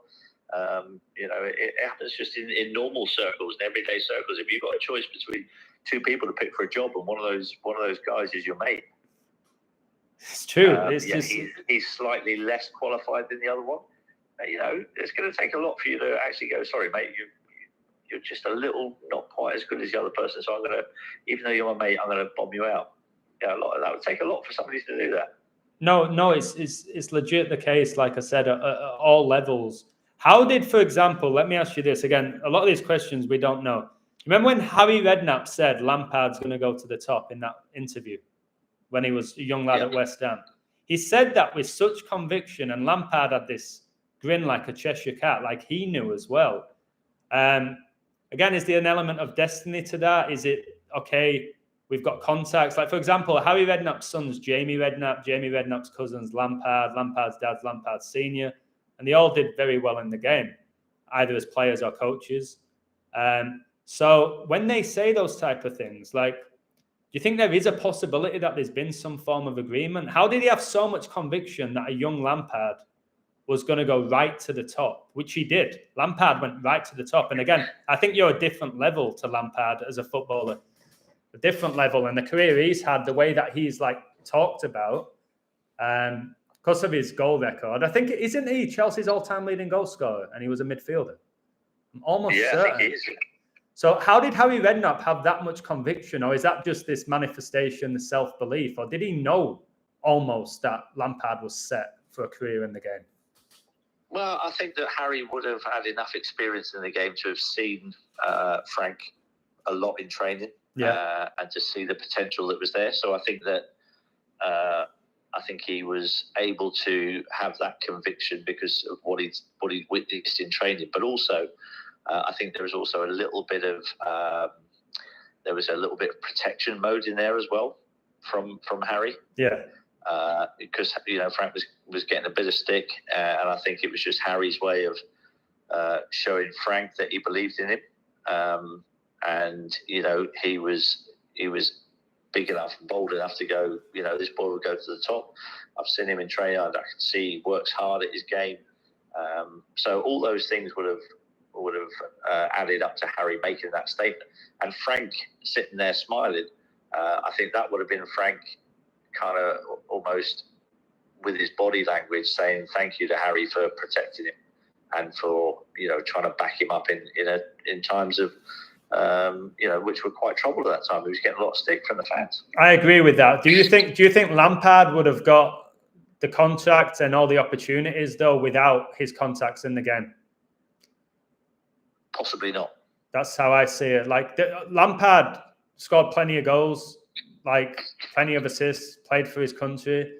But for me, if he didn't have the bloodline that he had, Lampard would not have gone on to have the career that he had. But then he worked hard. He did what he did on the pitch. I mean, you can't fake the numbers that he put up on the board. He did. He put up crazy numbers. Goals and the graph that he put in.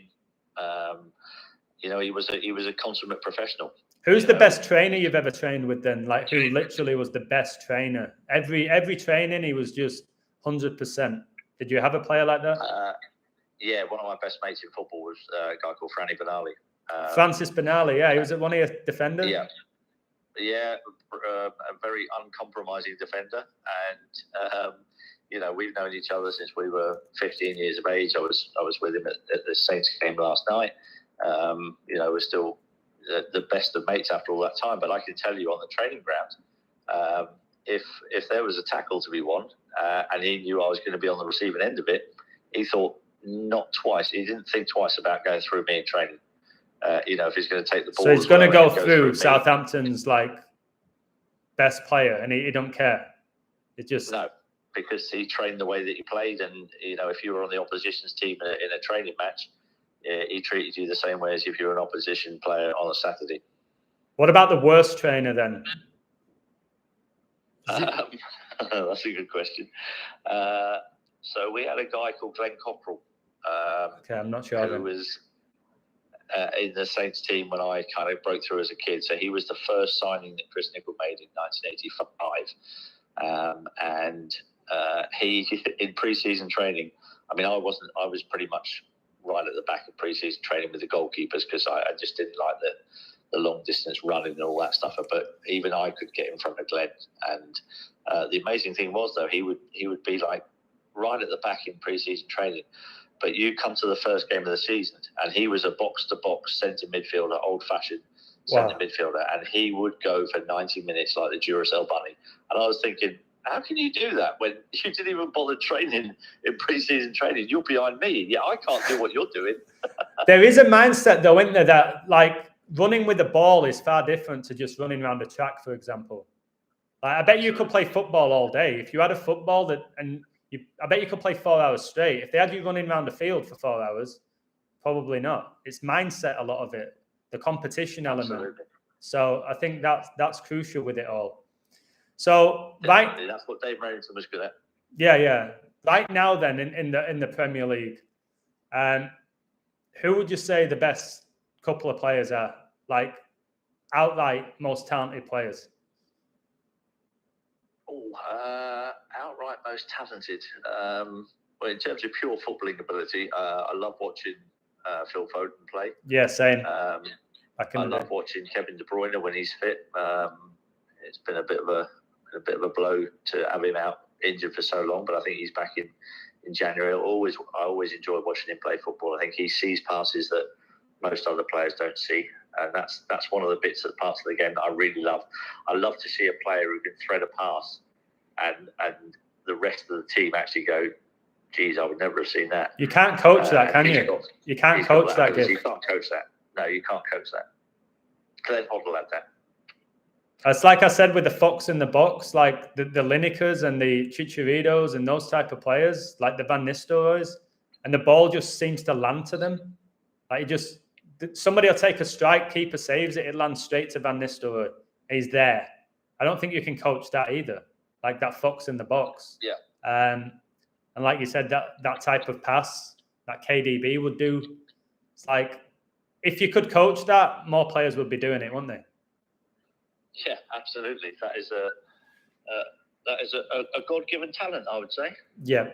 Now, somebody like Jordan Henderson, right? He's another one who said he knew he was going to make it. He came through, I think, at the academy at Sunderland. So he became Liverpool's captain. He was the captain when they won the Premier League. He basically took over from Gerrard, who weren't able to win a league with them, although he won many trophies with them.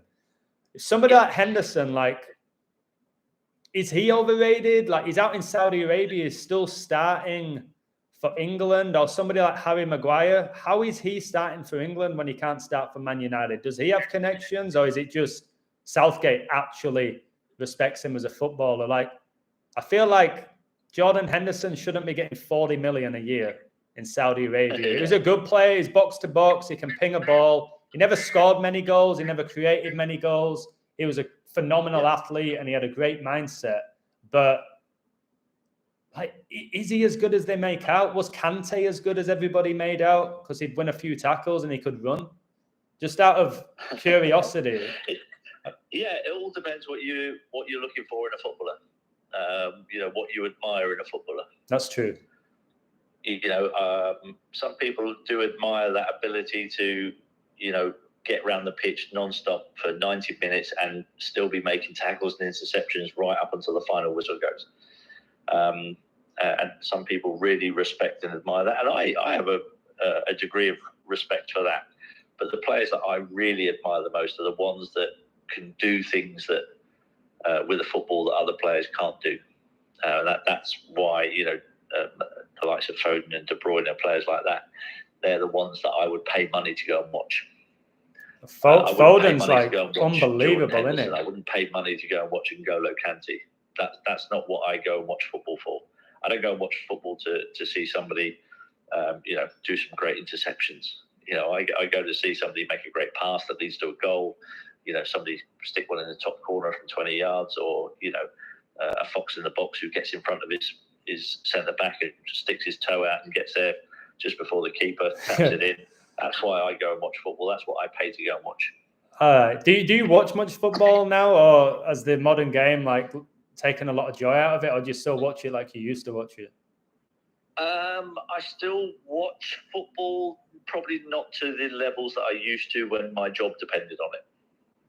Okay, so when you worked at Sky Sports, you had that great job. You worked with, some of your good mates, Merson, Chris Kamar. Yeah. My mum recently met Chris Kamar, said he's a super nice guy, funny guy. Yeah. So when you got that job, how did they even contact you with the possibility of you becoming a panelist on that really popular show that Soccer Saturday. Like, why you? Why did they contact you, Merson, and not a couple of other different players who played at a high level? Because you and Merson, very similar in regards to unbelievably gifted, probably deserved more opportunities with England. But you've both got a bit of banter about you. You're like a regular lads as well. I know Merson had issues, didn't he, with gambling and perhaps alcoholism, and he's been honest about them. So why are they coming to you? How did you get the call? Do you have an agent? Did your agent contact you? Was it Sky Sports? Was it a friend? Do you know what? I did have an agent when I was playing, but I don't remember. I think Sky Sports actually came to me direct. I think I got a phone call from the producer of the show or something. Somebody had passed my number on to him. They'd obviously seen something in me when I'd done interviews and things that made You're them well think that spoken for sure. I'd be decent for the show. And I actually did my first ever midweek soccer special and I hadn't even retired yet. So I was like a couple of months away from retiring, and they'd asked me to go on and do a show. So it was just a direct call from the show. And were you just working that one day a week with Sky on the Saturday, or was it something that you would be going into the office every day at Sky, or was it just for that one day? Did you have to rehearse? No, we wouldn't go into the office unless it was a match day. So it was every Saturday, and then you'd get maybe a Tuesday or a Wednesday night every other week. So it probably worked out maybe 6 or 7 days a month that you were working there. And then I did other bits of other stuff as well. So I did a bit of co-commentating for a little while, actually going out to the grounds and doing a bit of that. So when you're on Soccer Saturday, sometimes you would they'd give you a game that won the Tissier, you're watching Villa Southampton. So they give you that game and you're watching it. Like, how big's the screen that you're watching it on? Not very big. It can be. It's probably about. It's probably bigger now from what I can see on the studio when I watch a little bit of it. But the screens that we had were probably, I'd say, only about twice the size of an iPad. So how do you know when they're going to come to you? Like for example, say Villa have just scored, right? They've just gone 1-0 up after 17 minutes. How do you let Sky know that for them to come to you? Do you push a button? Like, do you tell Jeff Stelling? Like, how do you communicate with each other to know that there's been? You do this. There's been a goal. Is it one of them and it goes to you? Well, we did. When a goal went in, we'd make some kind of noise. And Jeff would know instantly that something had happened. But before we were actually encouraged to, vocalize goals and things. We had a period of time, but the producer of the show would be in the gallery. He would have every television screen in front of him, and he would know when a goal had gone in instantly, and he would be straight in Jeff's earpiece going, "We're going to go to Tissier has been a goal at Aston Villa." So that's how it would kind of work. But then eventually we just started, when the goals started going in, we just used to go, "Goal!" And then Jeff would know, and we just interrupt him. And that was kind of what made the show, I think, so popular. We just were enthusiastic about football still. We loved our teams, we loved the game, we loved people scoring goals. And I think that came across on the show. So Jeff Stelling, like, his logic is incredible with stats. Has he got a load of stats in front of him, or is he just that gifted? Yeah. Or he has them. He would do a lot of research on the games coming up. So he would make a lot of notes. So in front of him, you'd always see him looking down, shuffling his papers. So he's got an A4 sheet of paper for every division, and he would make notes on every game that had been going on that day. But he also had a bit of help from a statistician that was in the gallery with the producer. So did he have an earpiece that was telling him, like, that's Peter Crouch's 9th goal in 12 games? Did he have something in his ear? Jeff would have known kind of that kind of stat, but then the more obscure ones down the divisions in the Scottish leagues, the statistician would help him out with that kind of stuff. Because he's a Hartlepool fan, yeah? He was a big Hartlepool fan.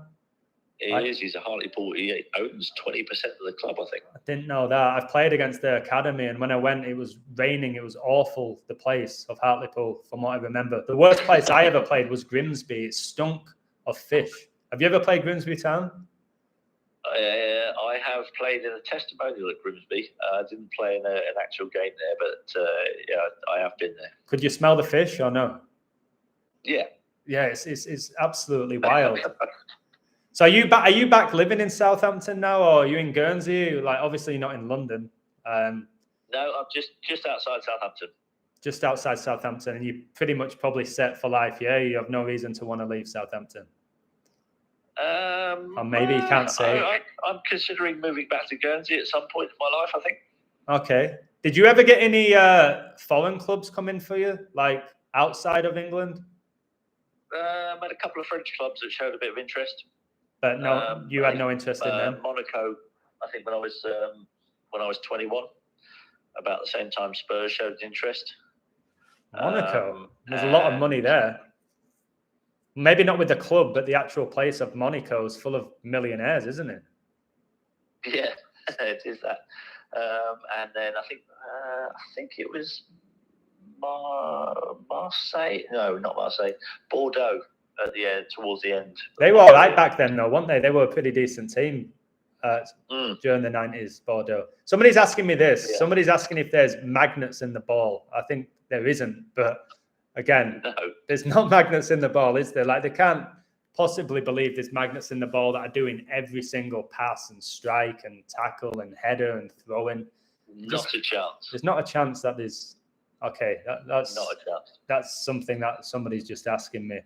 So the upcoming Euros, just who do you think is going to win it? Do you get up for these Euros? Like, do you really want England to win? Are you not as excited anymore? Like, for me, I think France are going to win it. But is it? I remember growing up back in the day when the Euros were on, the World Cup. It's all about going out with your mates, getting your England shirt on, going mental, having a few beers. I feel like that's almost gone now from the game. I don't know because I've lived in Mexico for so long. But are you going to be like buzzing for it? Like, let's go England, or just like, okay, I'll watch it? I think the country still gets excited. I think it was a bit different with the World Cup because it was the winter. I don't think it was quite the same. It didn't quite catch the imagination the same as a summer tournament does. I think being outside and the sun shining, I think it's a much nicer way to watch the football. But the country still gets, excited if we're doing well. And they're the favourites to win it, mate. They're the favourites to win the Euros. Euro 96 levels. Oh, that was for me like the greatest tournament when I was a huge football fan was Euro 96 with Gascoigne, Shearer, Sheringham. Like, what about someone like Darren Anderton, right? Anderton, they called him sick note. He got injured a lot. He must have been exceptional to keep getting injured and still have the career that he had, in the sense of he was still getting called up to England. Was he one of those type of players that was like criminally underrated? Somebody like Anderton? Like, or no? Again, I thought Darren was a good player. Not a great player. I think he'd be the first to admit that. So how was he playing for England then? He was a good player. I think he was obviously helped because so in football, if a manager kind of buys you, and he obviously rates you as a player, he buys you, and then he then goes on to become England manager. There's going to be more chance that he's going to pick you for England than a player that he doesn't know and he hasn't bought before. So I think that's one of the things where I probably didn't do myself any favours when I turned Tottenham down in 1990. Terry Venables was manager at Spurs. He just died, didn't he? And then kind of, I think about a year or two after I turned him down, he went and buy Darren Anderton. So Darren Anderton was doing what you would have done if you went with Venables. I think so. How hard was it watching Euro 96, seeing the whole country behind England, seeing them play really good football, knowing that you should have been there? Did that hurt, or did you just deal with it? Do you know what? I just turned into an England fan. I kind of put the whole disappointment of not being in the squad aside. I kind of knew a long way out that I wasn't going to be in the squad. So it wasn't a massive surprise when I wasn't picked, because that whole season leading up to the Euro 96, I hadn't actually had a very good season anyway. So I didn't deserve to be in that squad. So that really, makes it a little bit easier then if you didn't have a great season. Yeah, I mean, watching France '98 was a bit more harder to swallow because I was much closer to getting.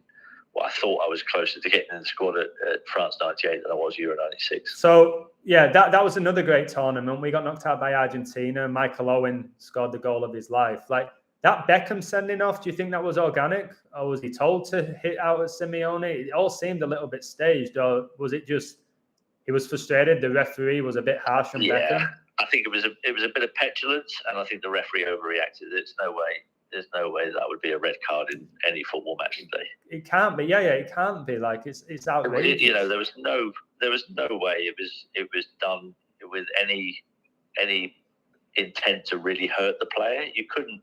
The way that he clipped him is impossible to actually hurt him. You couldn't get enough power in the way that he hit him to actually hurt somebody. And I thought the referee overreacted.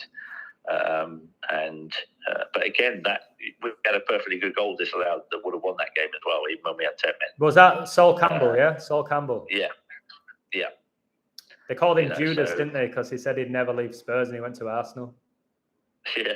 Like the reason you'd leave. So someone like Sol Campbell, again, for me, him and Rio Ferdinand. Again, I've not played with them. Unbelievable. Like very different though. For you, who do you think was the better player, or which player would you rather be up against, Rio or Sol Campbell? Because they were both unbelievable, in my opinion. Cool. Yeah, they were both very, very good centre backs. Yeah. Who would I prefer to play against? I think I'd probably say Sol. Okay.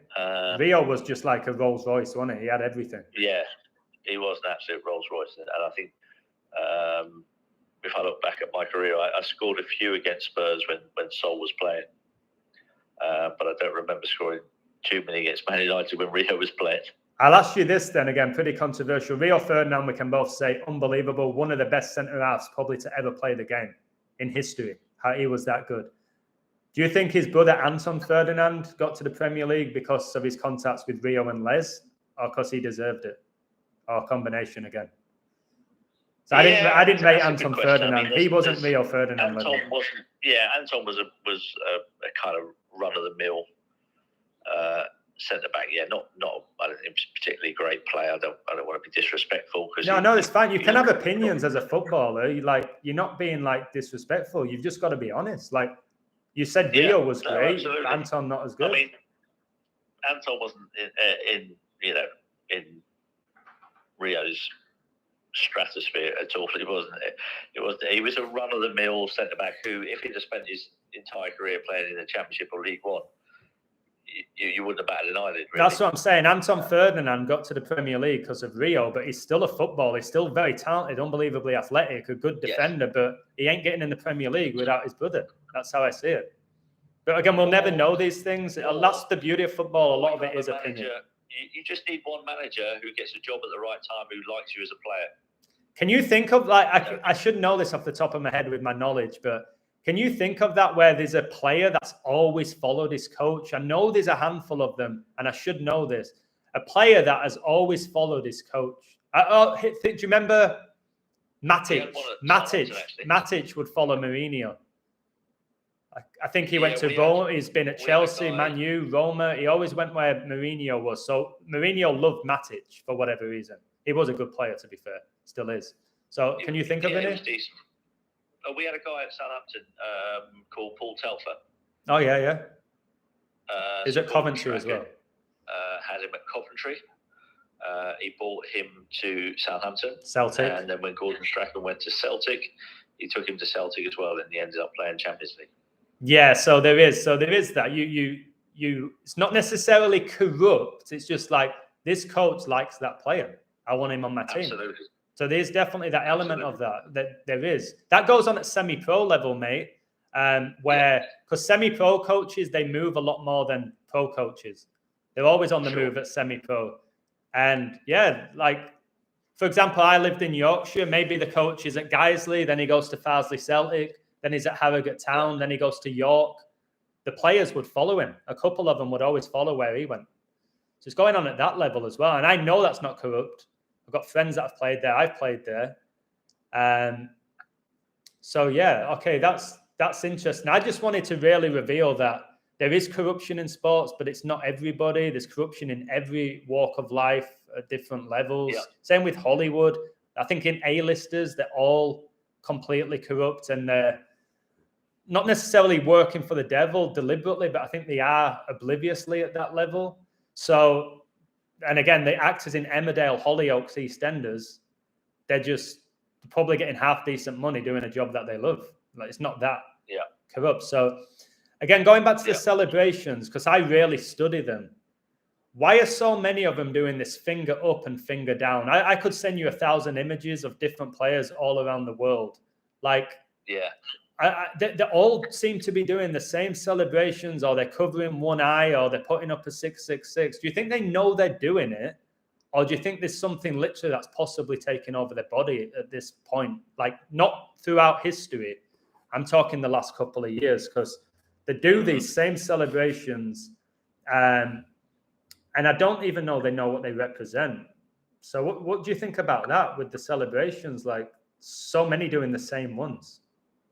Yeah, I've noticed it as well, actually. When I've obviously over the last few years, the whole symbolism thing has come across my radar. Yeah, and so I've started to notice when players are doing the hand signs, and I think they're aware of it. Okay. I don't think they're being possessed. I might be wrong. No, we don't know. This is something we don't. Only they know. They know. Well, maybe they don't. Maybe they don't. You know, if they're possessed, they don't know. I think if they are being told to do it, the question's why. For me, no. Yeah, or maybe they are openly telling everybody that they are Satanists, and this is who they worship. They put it in plain sight, Satanists. They've always put it in plain sight. They've always told you who they are, but people just go, no, not a chance. But it's not all of them. Like James Ward-Prowse, you'll be close with him, won't you? Because he's a Southampton legend. He came through the academy, James, very talented footballer. He's at West Ham now. So I've never seen how he celebrates, as far as I'm aware. He celebrates with a golf swing. He does. So what's the whole golf swing story? I know you're into golf. Most footballers love golf. He loves his golf, but originally it was because of his lad. His son loved golf, so when he scored a goal, he would do the golf swing as a little sign to his son. So okay, so he's unbelievable on set pieces, like corners, free kicks. Yeah. Is that just again God given? Is he a type of player you're going to see for an hour after training taking free kicks with a keeper? Oh yeah, he's worked at it. He's worked at that from a young age. I did a little interview with him where we actually both took a load of free kicks in the Dome at Southampton's training grounds, and I interviewed him about it, and he was telling me how much, as a kid he would practice the technique, and kind of looked at how David Beckham used to hit free kicks, and would try and replicate that, and he's done a very good job of it. Yeah, he's had a great career, hasn't he? And it is now, as soon as you got relegated, you can't keep Ward-Prowse. You just can't. He had to go somewhere. So with somebody like Ward-Prowse, I know like you was an ambassador for Southampton, that kind of changed with your views on COVID and Black Lives Matter and all of that, and maybe the war in Russia. But do you ever like have a phone call with a Ward-Prowse and go, listen, mate, you're doing really well, keep it up? Do you ever speak to these modern day footballers and give them that guidance, or you just take a back seat now, or if they come to you, maybe? I kind of take a back seat. I used to go up the training grounds and watch the boys train quite a bit and have a bit of interaction with them there, sit and have a bit of lunch with them afterwards. This was pre-COVID, when I was welcome at the training ground, but then obviously things changed a little bit, but the ownership has changed again at Southampton, and I was in the boardroom last night watching the Bristol City game, and they've actually invited me to go and watch training again whenever I like, so that was nice. That's quality. So at the beginning of the season at a club, do you have a set goal? Like for you at Southampton, was it avoid relegation? Was that your whole season revolved around stay up? Or did you we want to get this amount of points? Like, Did you have main goals that you discussed before the season began in pre-season? No, I don't remember having that kind of conversation, really. It was just all about kind of focusing on trying to win each game as it comes along. Yeah. And then you just kind of see where that leaves you. Obviously, there were times when managers, I think, would set themselves goals. I would see charts on the manager's blackboard in his office where he would, break down little blocks of games and try to work out how many points we would need from each block of games, to keep us up when we were getting into. Do you think that's beneficial, or does that give you even more like stress? Would you rather not know and just go out game at a time and just play? Yeah. So if they're saying, right, in the next 4 games, we need 7 points. Yeah. So did you ever lose your head, Tissier? Like ever lose your head in a game where you got, I've not looked into this if you've ever been sent off, but did you ever lose your head in a game? It's happened to me a couple of times where I just saw red. Have you ever had that? Yeah, I did a bad one. The only time I got really sent off for losing my head, I got sent off twice. One of them was for 2 yellows for a couple of missed time tackles. It was nothing malicious. Yeah. But the red card that I really regret was the quarterfinal of the FA Cup in 1992. We're playing against Norwich away. Okay. It's a replay, so we know if we win this quarterfinal, we get to play Sunderland in the semi-final, who were a division below us. All right. So this is like an unbelievable chance to get to the FA Cup final. Yeah. We go 1-0 up at Norwich. I think Neil Ruddock scored. He lives close to where I live. He lives in Bingley in Yorkshire, Ruddock. Big guy, funny guy. He's always out in the pubs. Razor Ruddock. Funny. He's very funny, isn't he? He is very funny, yeah. Great character in change room. So I think he scored, and then kind of early in the second half, I think it was, Robert Fleck equalised. Kind of scraped his studs down the back of my Achilles, like really late, and the referee didn't see it, and I was really annoyed, and I retaliated and I smashed him one, and just as I smashed him, the referee turned around, and yeah, he gave me a red card, and we ended up losing the game 2-1. Oh no! Like, how long did it take to recover that? Because you said you got over things quickly. Is that something that hurt you for like a couple of days, or did you just go, all right, it happened, it happens, move on? Yeah, no, that was, I stewed on that one for a little while. Yeah, there's got to be a few. I let my team down there. I let my teammates down. That's not something that sat comfortably with me. Yeah. For a little bit of anger, yeah. You're annoyed at yourself, aren't you? You're annoyed with the opposition. Yeah. You're annoyed with the referee for seeing. It's just one of those unfortunate situations. Yeah. Somebody's asking, do you believe? Adam, I've got about 5 more minutes, mate. If you want to get any questions that you're desperately getting, I've got about 5 more minutes. All right, I'll do this right before we go for these 5 minutes. I appreciate it. I've got a coach soon as well. Guys, if you have any questions for Tissier, just ask them. If not, I'll just ask him a couple more. All right. When it came to what you're doing now, are you content with where you're at? Like, I know you do the after dinner speeches. People love them. Yeah. Are you content with all of that? Or is there a part of you that wants to get back into doing something similar to what you did on Sky Sports? No, I'm not particularly fussed about working on the television again, to be honest. I had a fantastic run at that. I'm probably of an age now where, there's plenty of younger people than me that are more relevant to the game today, who have got more experience of playing in today's game, that are probably better suited to do that than me. So I don't have a problem with that. I love doing the after dinner speaking. I'm involved in a CBD company at Supreme CBD. Do you want to promote that before we finish? I know you've got the gummies. Like, what's the positive of those gummies? Does it help you with your joints? Does it help you with stress? Yeah. So the oil and the gummies, they help with anxiety and depression. They help people sleep better. Joint pain, arthritis, especially. My wife has got osteoarthritis in her fingers, and she's found it incredibly helpful for her. I use the gummies, and I use the oil as well on occasions when I feel like I need a bit of a boost, or I'm feeling a little bit stiffer than I normally would, because I'm getting on a little bit now at 55. But I'm still playing football, still playing. I was going to ask you that. You're still playing, yeah? Because my dad's 67 and he still plays. Have you ever played walking football? I've resisted the temptation. I've been asked a lot, but I've always said, well, I can still jog around. I still want to play proper football. Yeah, no, I get that. But like in later life, it's something that's great because your decisions have to be quick. There's still a competitive element to it. You can pull out a bit of magic. But I know, yeah, whilst you can still run. So that's something I was going to ask you. All right, well, final question then. Final question. Thanks a lot for this, by the way. I really appreciate it, brother. You're welcome, mate. Do you have any regrets about your career? Last question. I've got probably that red card was a bit of a regret. I wish I hadn't have done that. Okay. That was one. And the other regret I've got is it's not really a regret. It's something I would like to change. If I could change one thing in my career. All right, go for it. And that was when we played my last England game. We played Italy in a World Cup qualifier in 1997. And we ended up losing the game 1-0. Zola scored for Italy. But I had a chance in the first half where I left wing cross came in. And I came in from the right-hand side. I knew I was going to get there before the goalie. The goalie had committed himself. Yeah. So he was well out of his goal, and I knew that I was going to get there before him. And I got up and I headed it past him.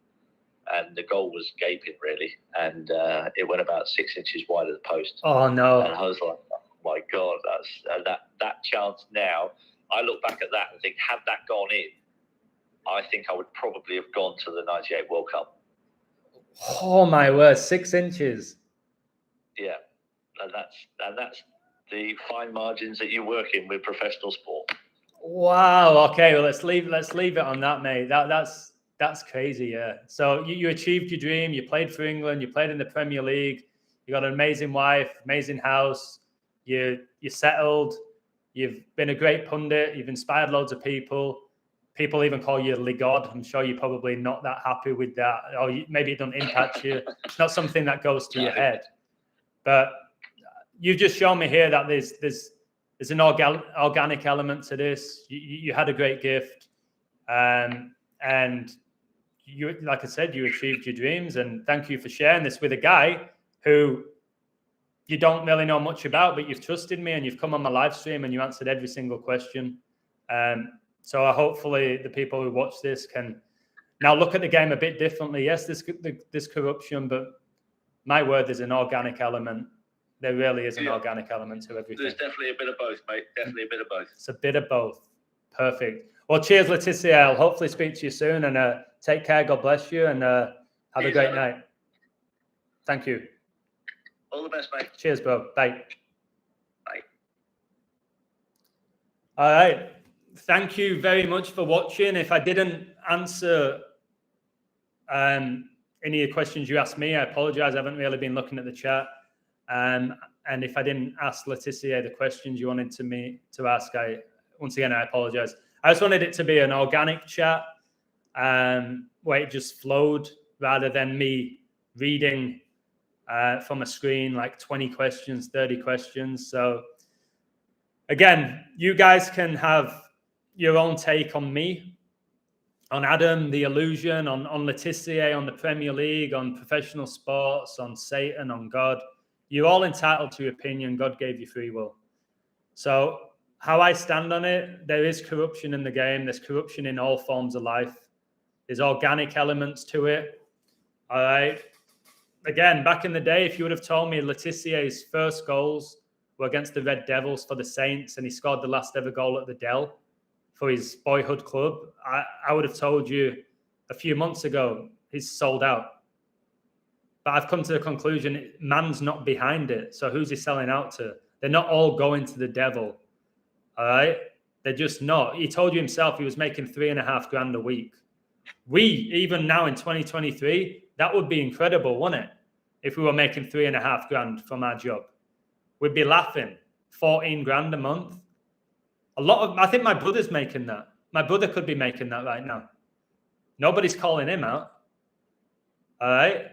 My friends in LA were multimillionaires. Nobody says anything about them. So Tissier was playing in a different generation. There was still corruption. There's still players that are getting there that don't deserve to be there. All right? They're there because of their family, or they know a scout, or they know the owners of the club. And he's told me that Tissier said an average footballer can have a Premier League career if they know enough people. But he said a lot of them are incredible. If you ask him about Zola, he'll tell you, unbelievable. He was just straight up. He'll tell you who were great and who wasn't. So that's what I liked about him. He's straight talking like me. It sounds like he's being led to Jesus. Cheers, brother John. Like, honestly, he said he's feeling Jesus in his life. I can feel that. I can feel that from him. You could hear it when he said it. You know what I mean? Like, guys, I have a tiny audience. I have 13,000 people. It's nothing. Tissier is not going to come on here to prove a point to my little audience. He did it because he respects my work. And he literally wants to know more about it. Most footballers don't want to know more about it because it has them question, like, wait, was my whole career a lie? Is my whole life a lie? All that worship I got, did I not earn it? Like, all that. Tissier, it was never about worship. It was never about getting rich or playing for Man United. He wanted to be a pro footballer and he wanted to play for England. I wanted to be a pro footballer. I wanted to play for England. Never happened.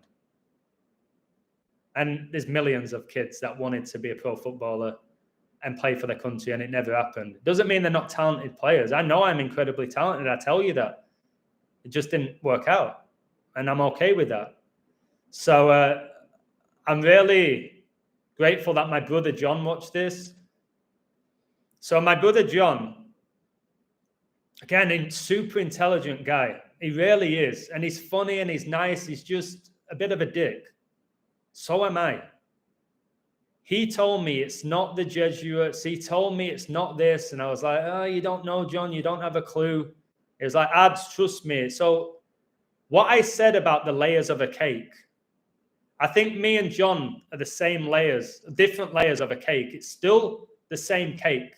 I think what John's saying has an element of truth and what I'm saying has an element of truth. And the way Tissier said it at the end, it's got both. That's why we can't get the answers.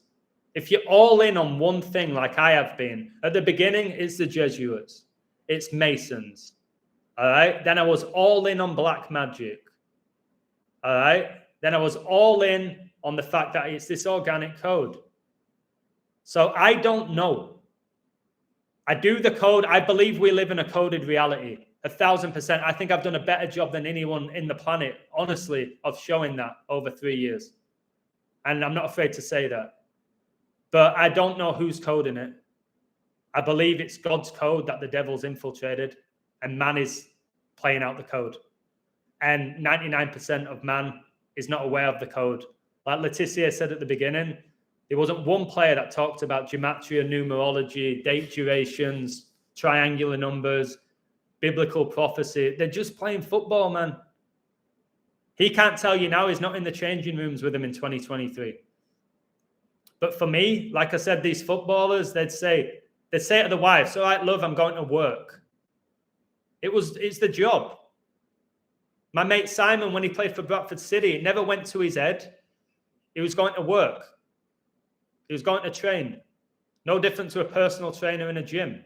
Just they don't have as much fanfare. So, again, I've been guilty of saying they're all Masons. They're all in on it together. I've realized how embarrassing that is from me. I've made fun out of myself for that.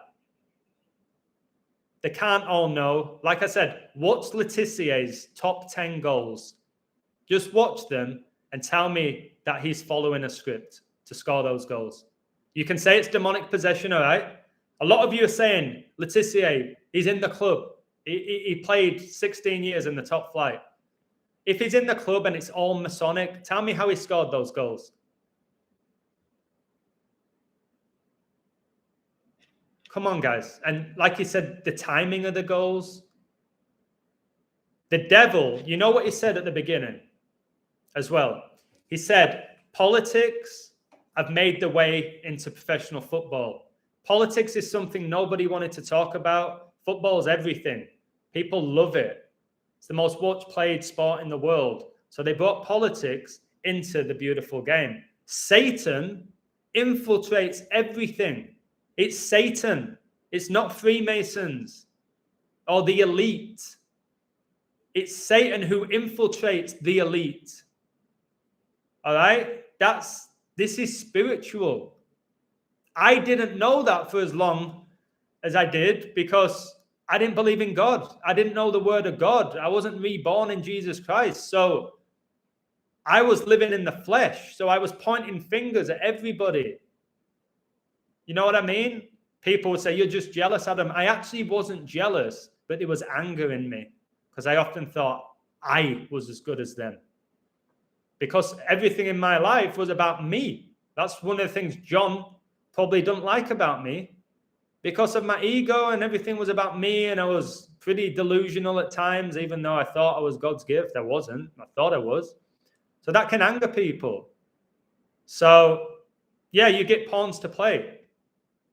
Maybe these players are being played, but they just think that they're playing. Wow. These players are being played by Satan, but they think they're just playing. When they're going out there and they're in the tunnel, all right, and like Tissier said, I got goosebumps. I was excited. It never changed. He's going out thinking he's playing for Southampton and he wants to win. Tissier could have been demonically possessed, unaware of it. Because if you study the Bible, demonic possession's real. I think there's more chance when you summon them. I think Mbappe, LeBron James, Messi, Ronaldo, your Beyoncés, all right, your Jay-Z's, your Eminems, I think they've summoned demons actively. Elvis, Taylor Swift, a lot of them say they're open to witchcraft. If you actually study them and you study who they worship and the books that they read, you've just got to put in the research. They're actively summoning demons. LeBron James would be like, and doing all of that before a game. He's summoning that demon that lets him score 30 points every game. Did he have ability before that? Yeah. I think that you can have ability, but to go to the elite level, like the top Messi, Ronaldo's, Brady's, LeBron's, your A-list celebrities, you're summoning those demons. Prince, who said that I could play every instrument. Nobody can play every instrument without the help of demonic entities. We can't mix up God's gift with the gifts that Satan can give you on earth, because he can give you them. And he can take them away. And that's why so many celebrities who've given themselves to Satan take their own lives. They turn to alcohol.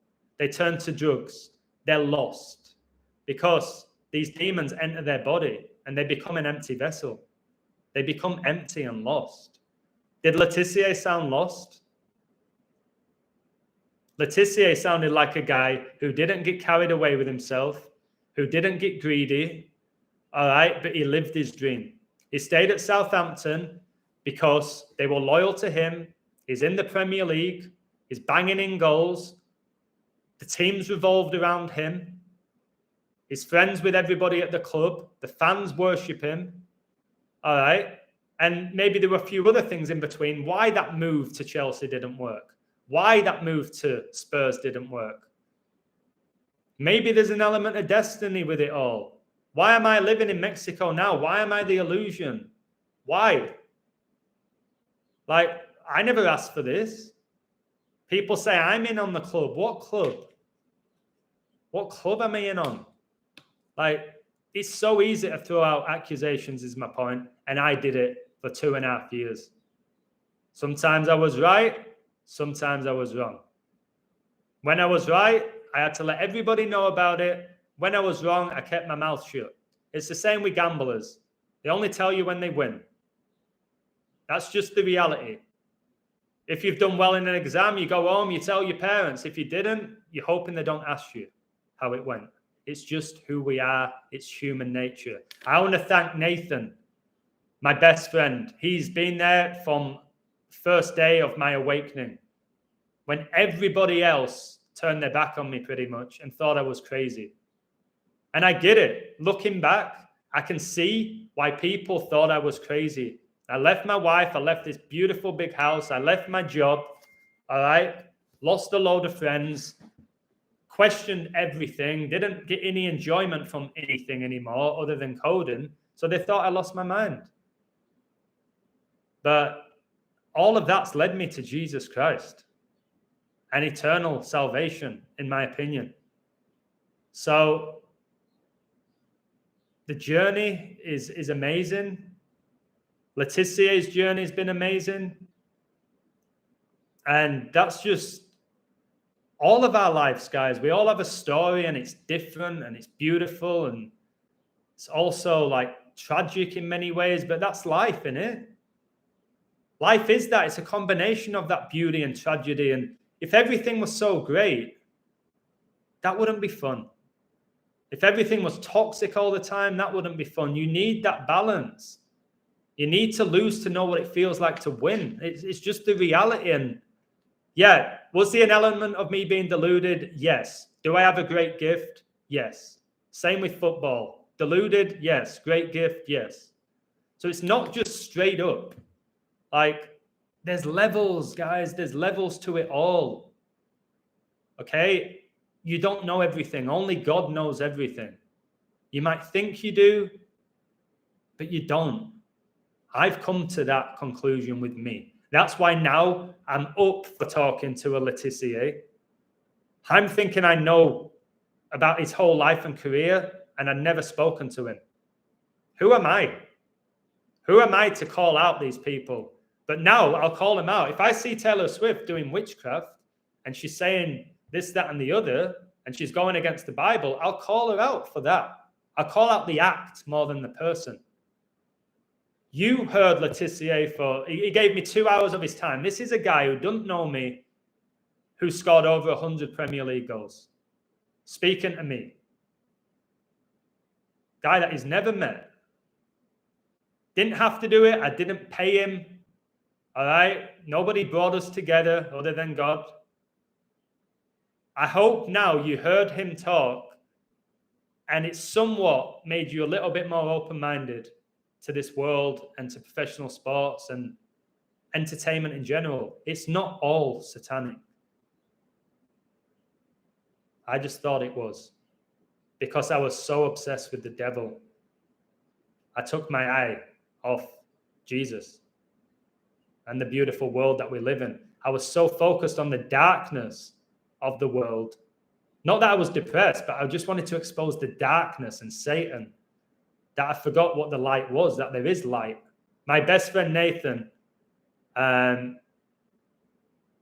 training's going to be at 3:00 tomorrow. Let me just tell him. My best friend Nathan said this. He said, Adam, okay, brother, yeah, that works for me. Cheers, Tim. Nathan said, Adam, there is fallen angels. There is evil in this world. He said there's guardian angels as well, and there's a lot of beauty and a lot of good. And he said there's people at the top who are also good people, who are looking out for us. It's not everybody at the top is working for the devil. So listen. Look, Maxi D said this. I'm not going to have a go at Maxi D. I'm going to do about I can do 15 more minutes. Maxi D said, why did he give you time? Seems suspicious. That's what my mindset was for a few years. Suspicious. Why? Remember, Satan's the accuser. He turns up in the Bible. All he does is have you question yourself or ask questions. All right? The Garden of Eden, the serpent, he had Adam and Eve question themselves. So, Tissier, right, here's how it worked. I've only ever been honest with you. About 1.5 years ago, a guy off Twitter called AJ Roberts, who was in the military, and he was in the army.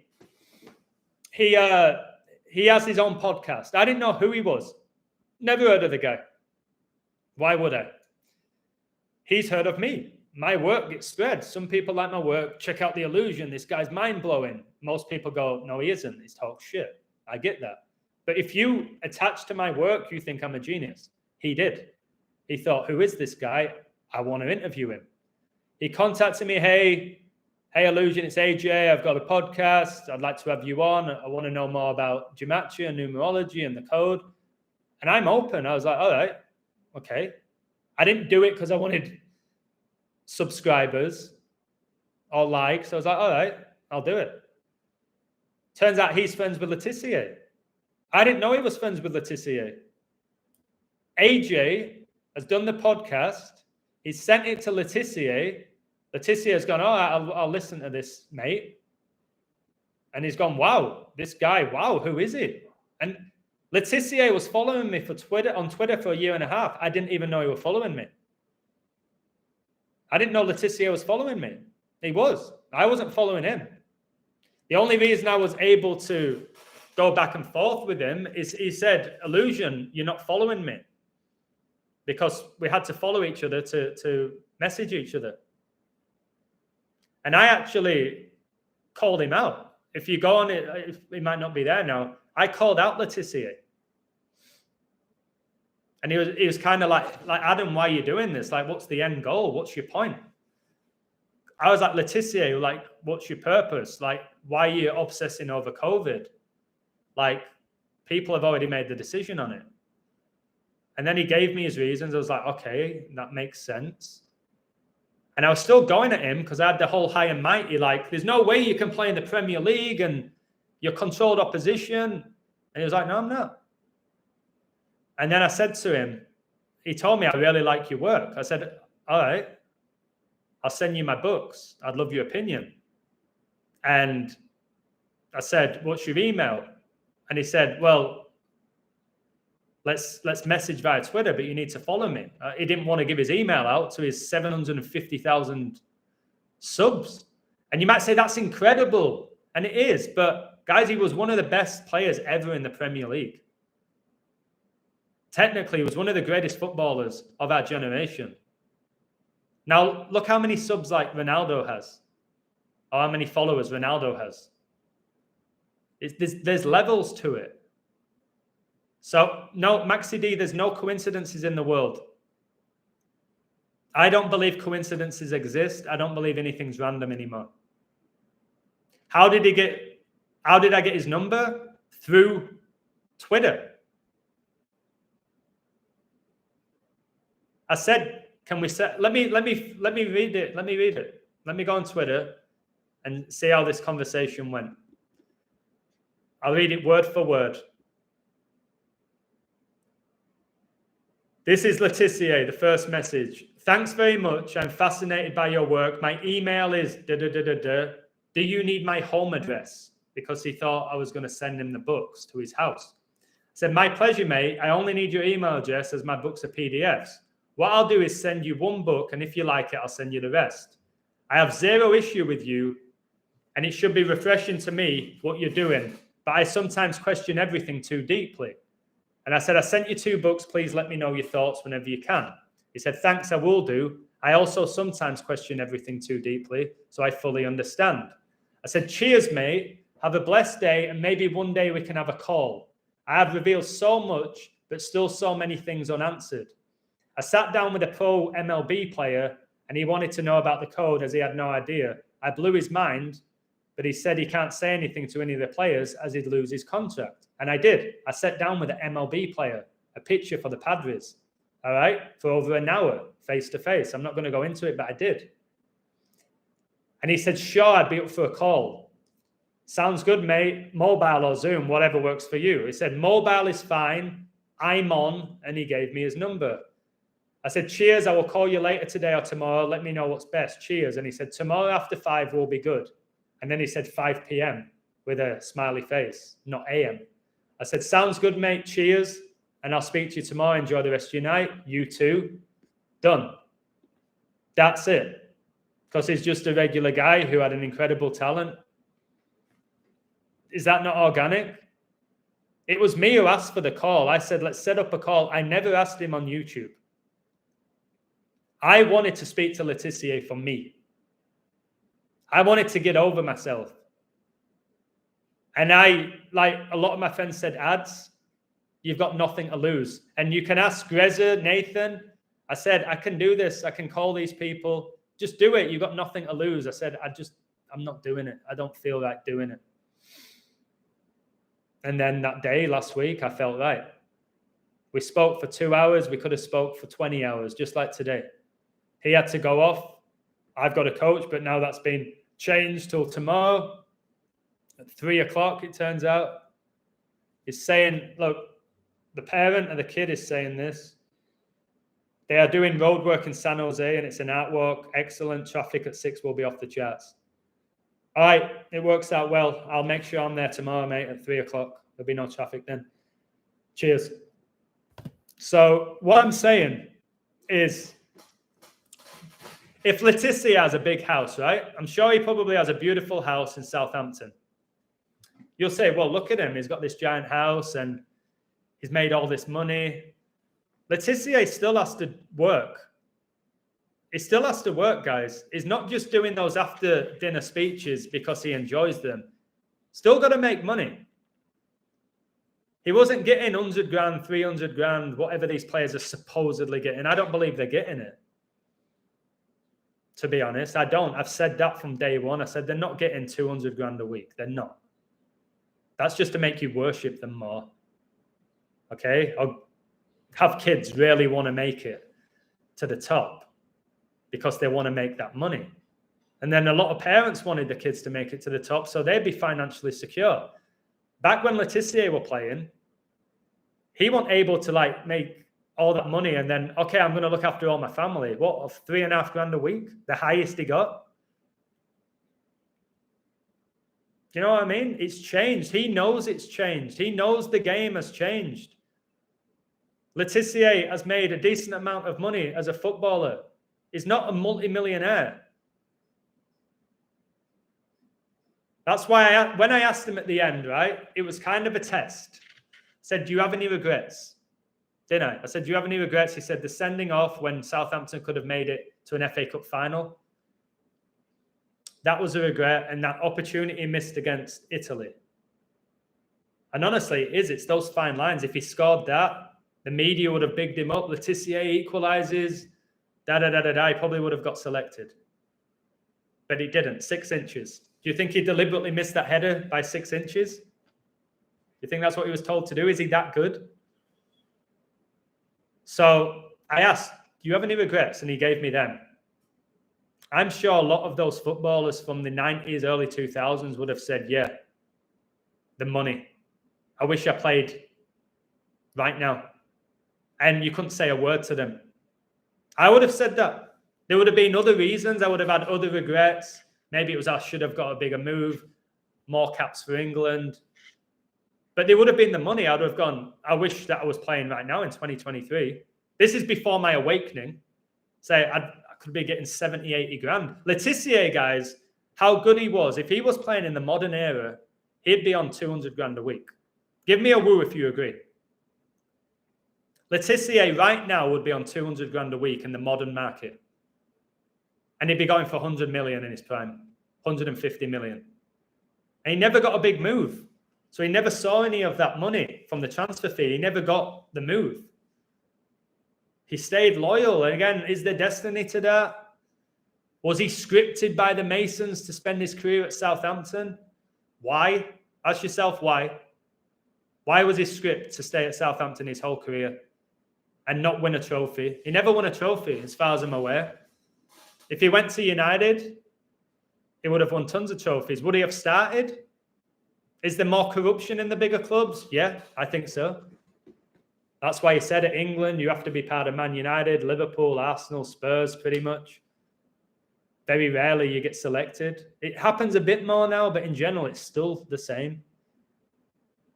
Harry Maguire's getting selected. Why?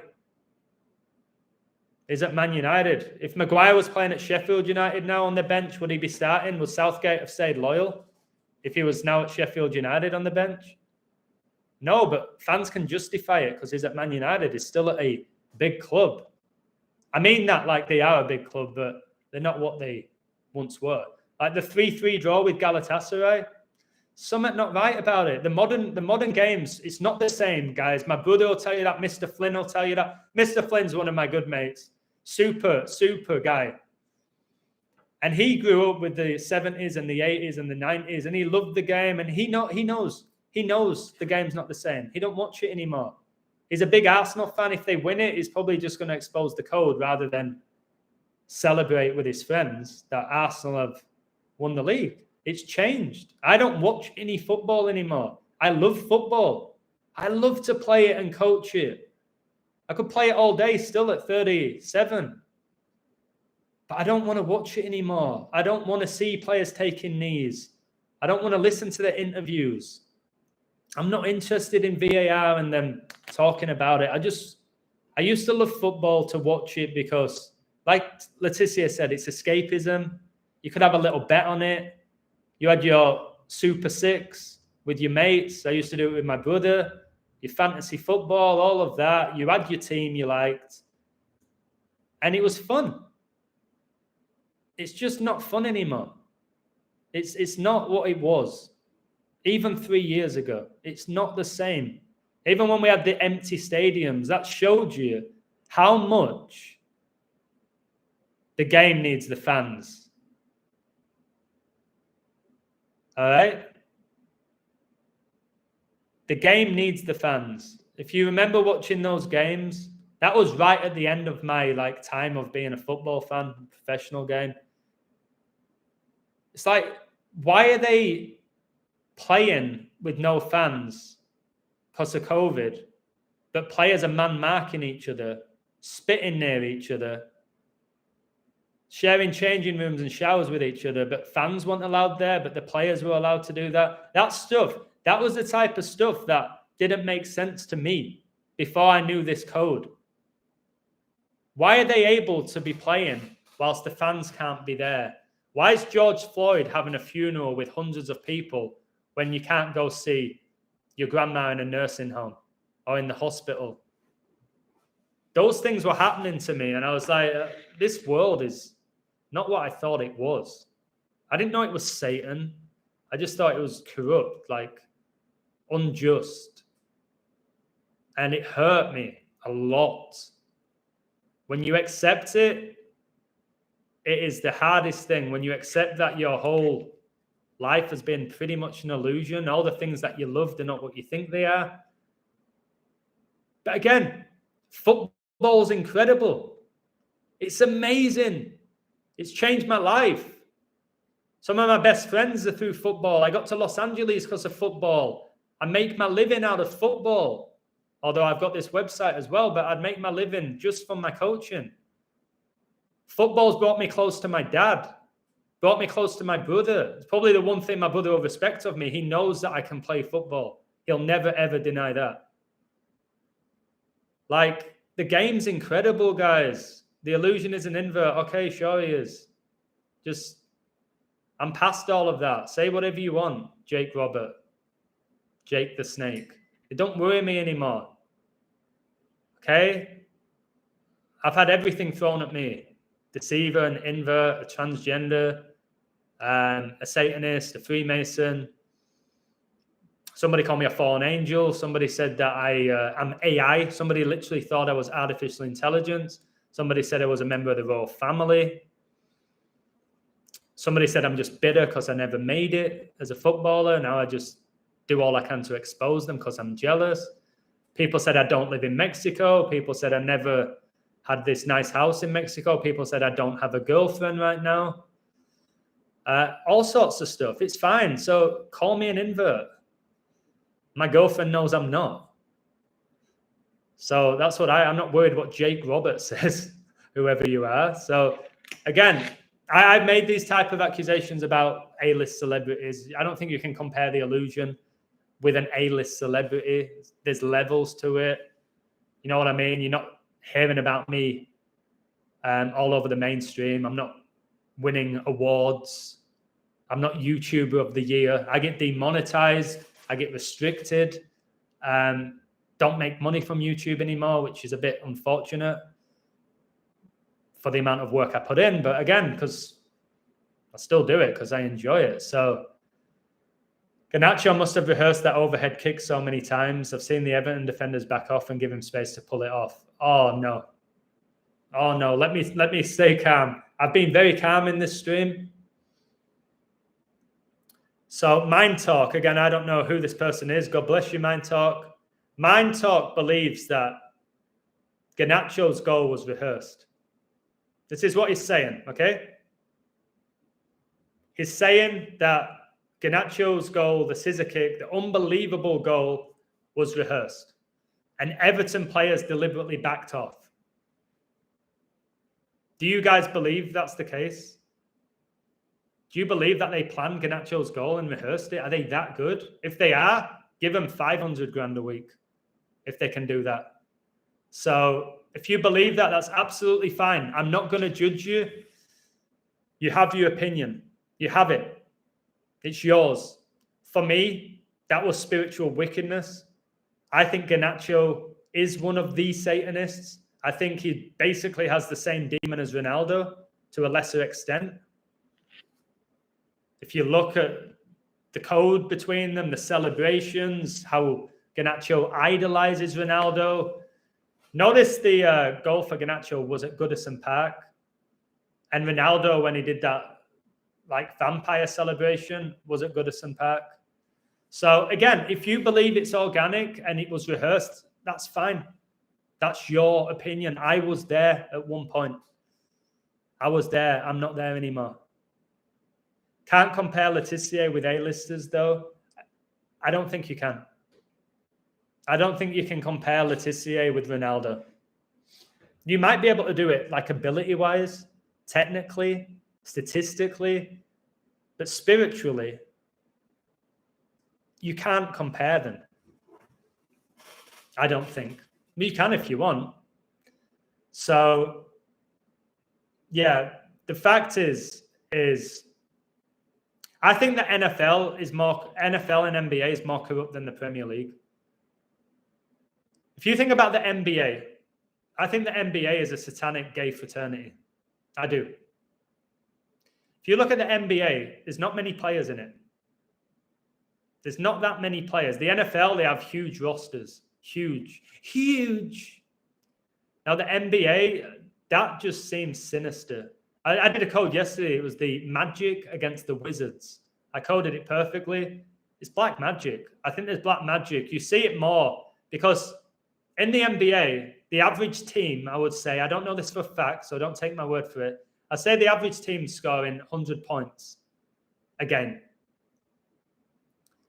Now, in a football game, there's probably on average, 2 goals a game on average? Maybe 3.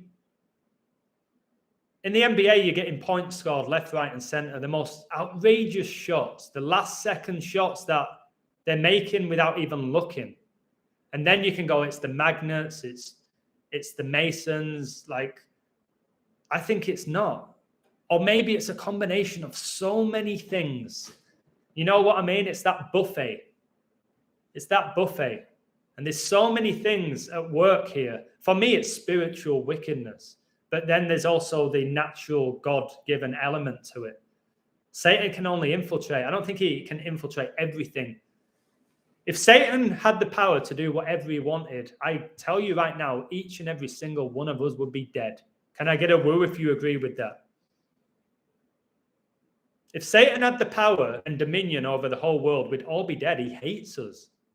Satan's role is to lead you away from God, which is what he did to Adam and Eve. Satan knows his fate is the lake of fire, and he knows he can lead people there, but they have to come to their own conclusions. There's free will. If there was no free will, there would be no point in anything. If all of us were perfect, there'd be no point in anything. We wouldn't need God. We're not perfect. And I've said this to you all, and I'm the only person I've ever heard say this. If you read the Bible, it says in Genesis, God created man in his image. That is true. He created Adam and Eve in his image. That is it. Only them. And I'm the only person that's ever said this, that I've ever heard say this. We were born into sin. Myself, you, my brother, Tissier, JR, Benjamin in the chat, Chris Holden, Sabas, Nathan, Simon, my dad. We were not created in God's image. We wasn't. There's no sin in God. There's no lies in God. There's no corruption in God. That's all Satan. The only people that were created in God's image were Adam and Eve. And then they got tempted by the serpent. The serpent, Satan, who was here before man when you read the Bible. Just like God and Jesus were here before earth, before the universe. So All Satan can do is influence. Satan didn't force Eve to eat from the forbidden tree of knowledge. He didn't pin her down, tie her up, and put fruit in her mouth. He tempted her. He influenced her. He misguided her. That's Satan. And then Adam just did what Eve did. So this is the world we live in. There's temptation. I think the A-listers have given into it, and then they've done some horrific acts, and they're so petrified of it coming out that they go, okay, I'll keep doing it. Like, it can't get much worse than what I've done. And then they get addicted to the fame and the fortune, and then it comes back to haunt them. They wrestle their demons, and then they take their own life. Demons, they use and abuse. Okay, that's what they do. They use and abuse. And they take advantage of people. And there's some who are intentionally summoning demons. Your Michael Jackson, your Princes, your Elvises, that level. They know what they're doing. And then there's others who are getting possessed, unaware. Alcoholics, drug addicts, porn addicts. When you bring in all that sin into your mind and your body, I believe that these demons can attach themselves to you. And like I said, I think they can attach to Premier League players without the players knowing it.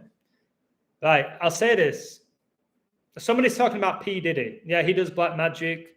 Jay-Z promotes Aleister Crowley, who was an occultist, was into sacrifice and black magic and all of that. Jay-Z's open about it, doesn't deny it. Just many people don't know who Aleister Crowley is.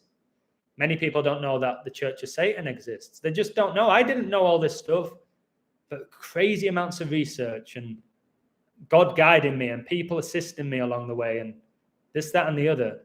But somebody's talking about P. Diddy, who was called Puff Daddy. So if you go back to the beginning of Usher's career, Usher, who, again, I'm being real with you. Growing up, I loved Usher.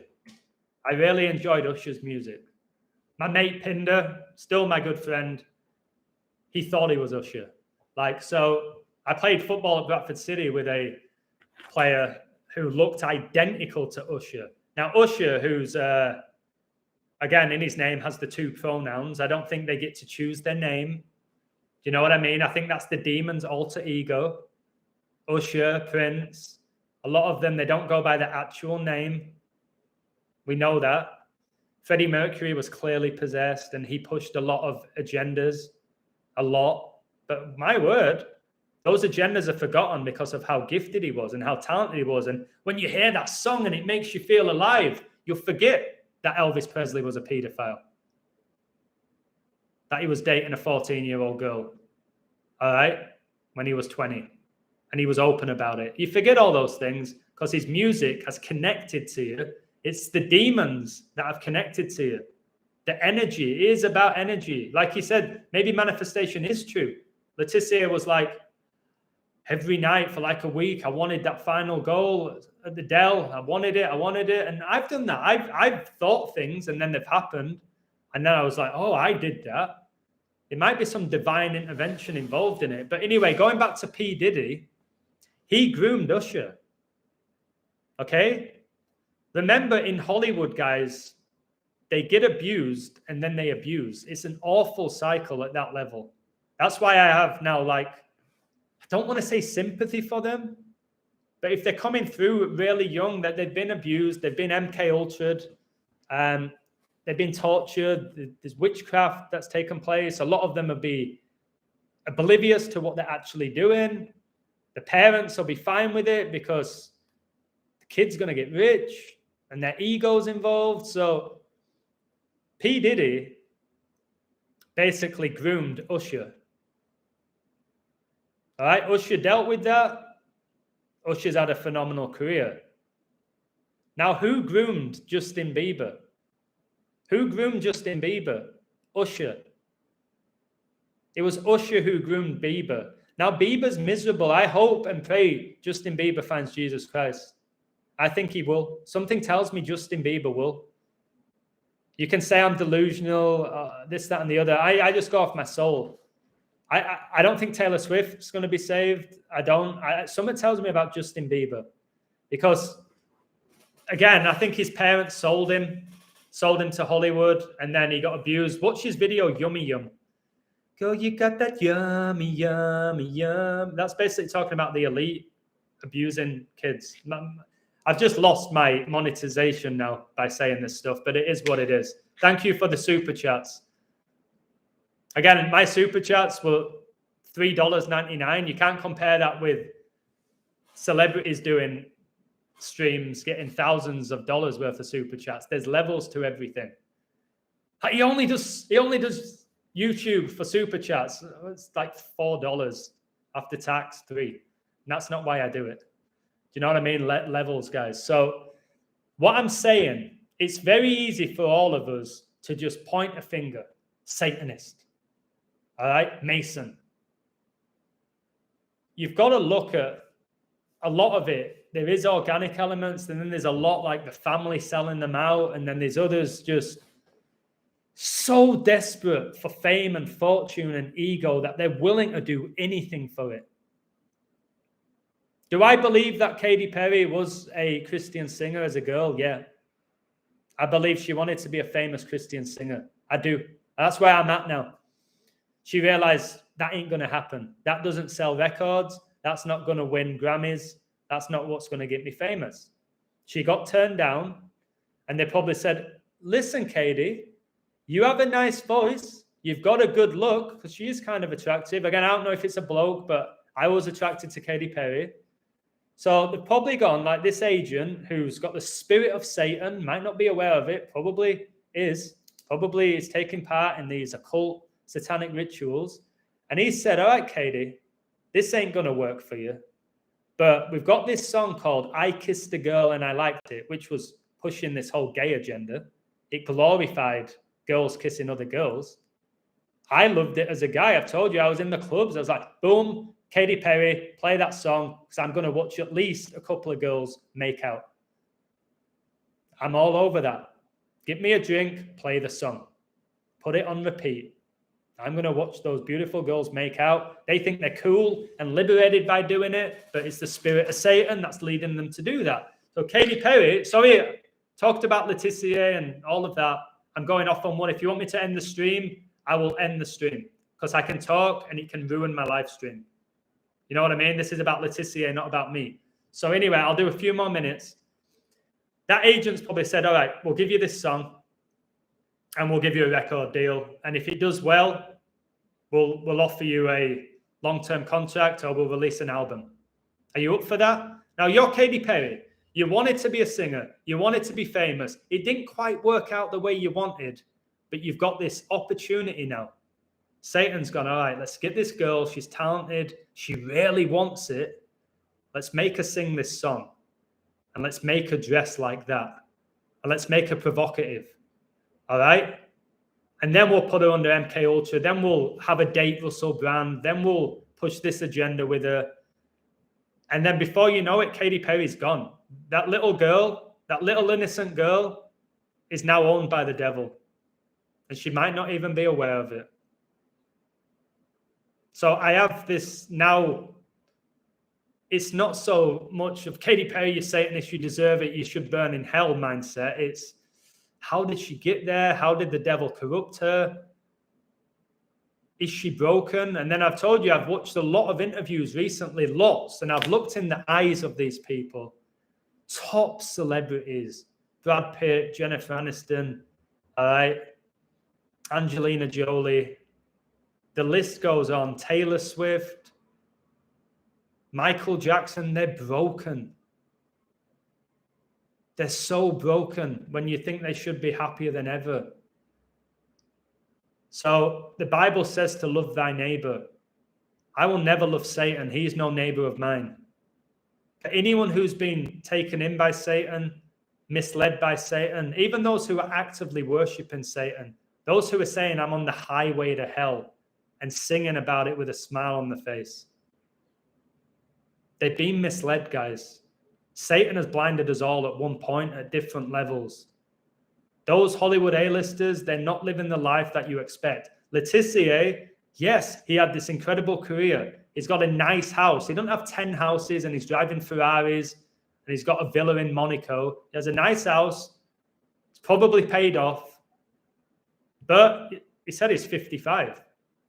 His pension's not what for another 12 years. He can't live off what he made. Right now, I don't think he can. So would Tissier sell his soul so he can have 10 houses and be financially stable for the rest of his life? No. That's not who he is. He never gave in to that. He never gave in to the devil. Not necessarily. The devil, guys, is not this.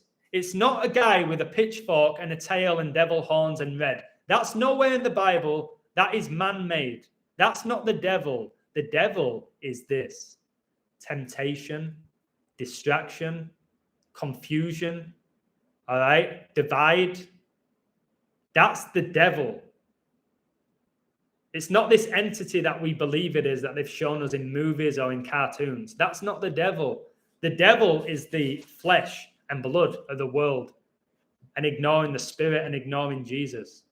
It's obsessing over money and fame and fortune and ego and sex and drugs and rock and roll. All the things that around the 60s, Satan brought to the mainstream.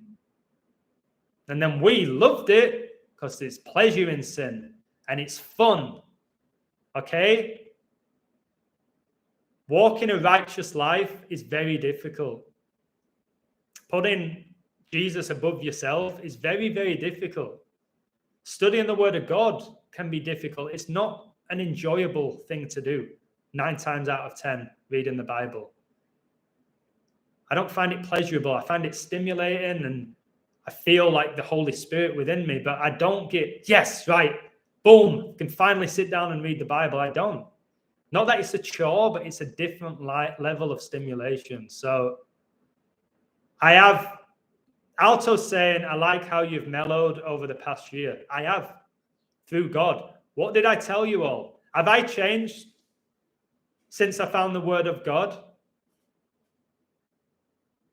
I got baptized, fully immersed in the Sea of Cortez on June the 10th, 2023, on Prince Philip's birthday, the day Man City won the treble. Prior to that, I was in England, desperately trying to get baptized, and every church turned me away. They said you need to prove yourself to the church and its members. They all said the same thing. I remember going to the church. My sister waited for me. She was there. She supported me, my sister, to be fair. She really has. And I went. I said, I want to be baptized. Well, you need to prove yourself. Are you going to be in town for at least 4 to 6 weeks? I said, no, I'm going back to Mexico in 2 weeks. Well, that's not how we work here. You need to become part of the family before. That's not how it should be. If you have a guy desperate to give himself to Jesus Christ and be baptized, you straight away go, here you come, son, and you baptize me. All right? I don't care if you throw me in the canal, which was dirty. Do it. But they followed these rules, and it was their rules and their standards, not the standards of God. The Bible said we should be leading people to be baptized, leading people to the Word of God, preaching the Word of God. And that's what I do. Nobody in the world ever humbled me. No one could do it. Hundreds tried. That Edders, he needs put in his place. You guys have done it. How many coders in the community were saying, that illusion is big time, isn't it? Thinks it's best. Loads came at me. They didn't stop me. It made me cockier. That's gone. Because God's humbled me. God is great. Without God, there is no us. I don't know why I know all of this and why he's given me this gift, but he has, and I embrace that gift. And it gives me goosebumps now.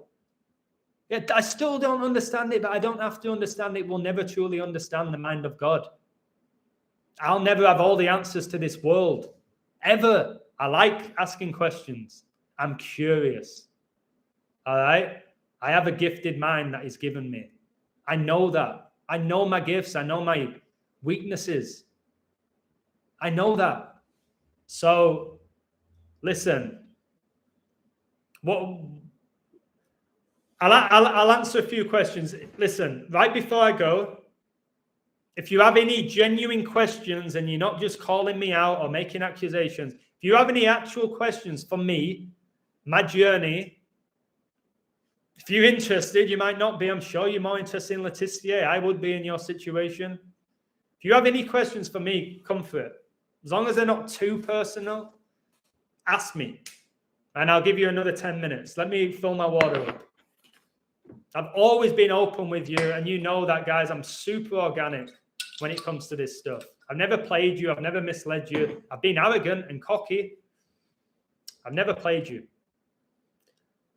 Right, what's Roman's question? Where is it? What is God, Adam? What a great question. God is the ultimate creator. God is everything. God is the truth. Okay? Remember when God created the earth, he knew what was good. He didn't say, I think it was good. He knew. So God is good. Remember, guys, devil has evil in the word. Good has God in the word. Right? So our God is good. And he gave the angels free will. Okay? And Lucifer was the highest ranking angel in heaven. And he was this close to perfect. But God was always above him. Because God's sovereign, nobody can be on his level, nobody can be above him. Lucifer was this close. Imagine being almost perfect, but always second best. Imagine that. Imagine being this close to being perfect, but always being second best. Imagine finishing the Premier League season with 99 points and the team above you has 100. Imagine the frustration. So Lucifer, his ego got the better of him. That's why he was cast out of heaven like a lightning bolt, because of his pride, which is one of the 7 deadly sins. Something I've suffered with greatly. My ego, my pride. And I think it's something we all suffer on earth at different levels. Okay? I think my brother John would be more open to my work if he set aside his ego and he took out the fact that it's his brother saying this, because I care about John, I always have, but there's still that, I don't want to really tell him. All right, I'm going to focus on all of his faults. Maybe do that, but also appreciate, listen, Adam must be doing something right. He's doing all right for himself, isn't he? Talks some sort of sense. Now, Lucifer came to earth. He became Satan, which means adversary, the adversary of God. And he was here before man. Now, we know God created man in Genesis. He created everything in 7 days. It was Lucifer who created Satan. All right? It wasn't God behind Satan. That was Lucifer's decisions. That was Lucifer's free will that brought Satan about. So God is a good God. God didn't bring sin into the world. That was man through the temptation of the devil. All right? God didn't bring war into the world. The war in heaven was because Lucifer got a third of the angels to rebel against God. God didn't start that war, but he won it because God always wins. That's why I say God wins. He's never lost. He never will. I believe Jesus Christ is God with conviction. Many Christians don't. I believe that Jesus Christ is God. I believe God walked the earth as Jesus Christ through the Holy Spirit. That's what my Holy Spirit is leading me to believe and what the Bible tells me. I don't have to go back and forth with people who deny that. That's absolutely fine. That's the way I see the Bible and the Word of God.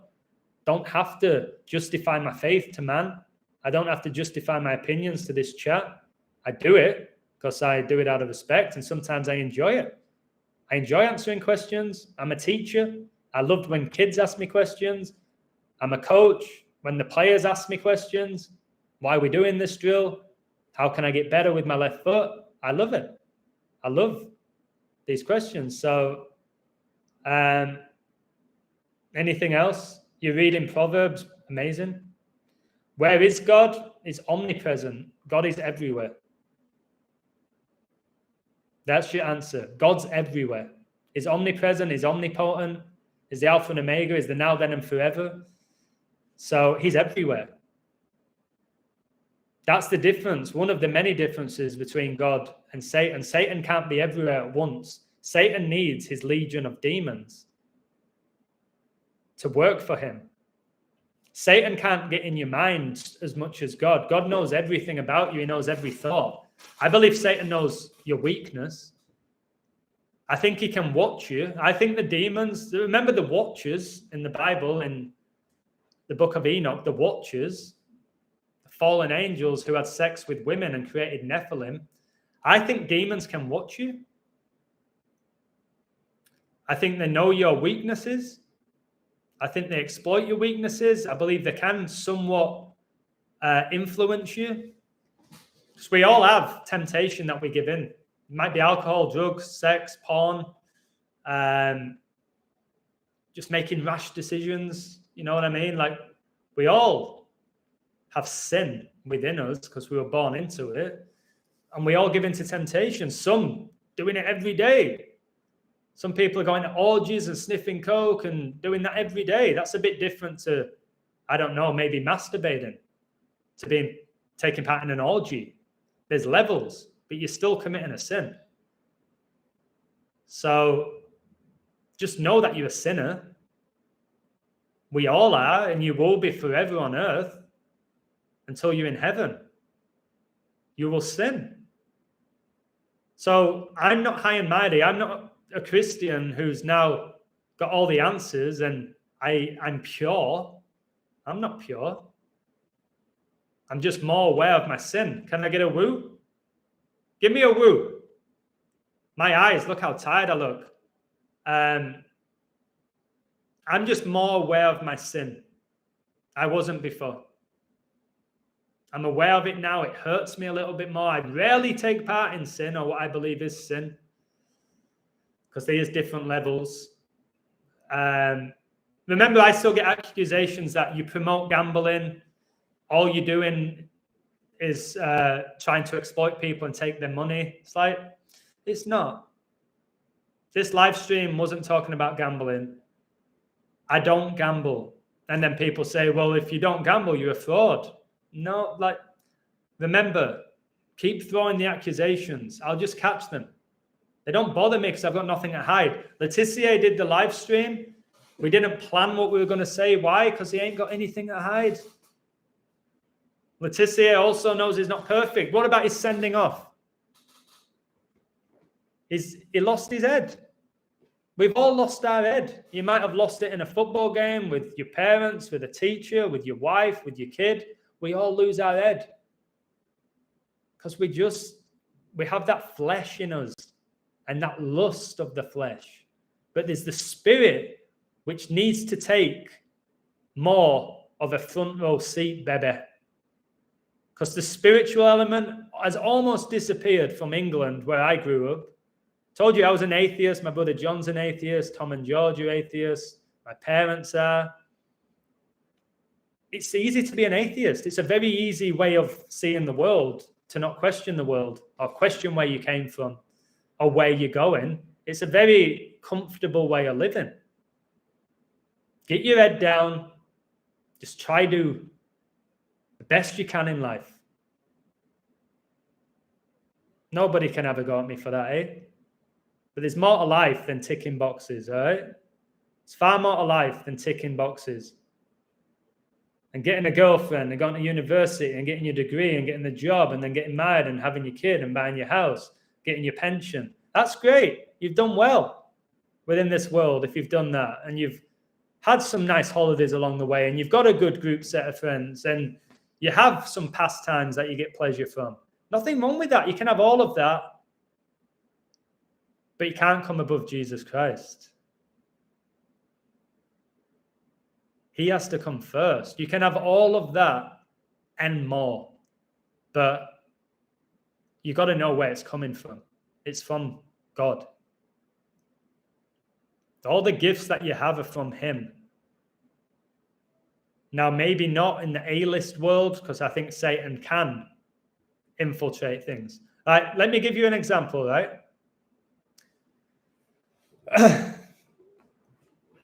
I think Satan can infiltrate everything, including professional sports. I do. I don't think God needs to waste his time with professional sports. I think Satan has realized how powerful sports are, and he's used them for his own gain, right? To push his agendas, to have us worship Messi's, Ronaldo's rather than Jesus.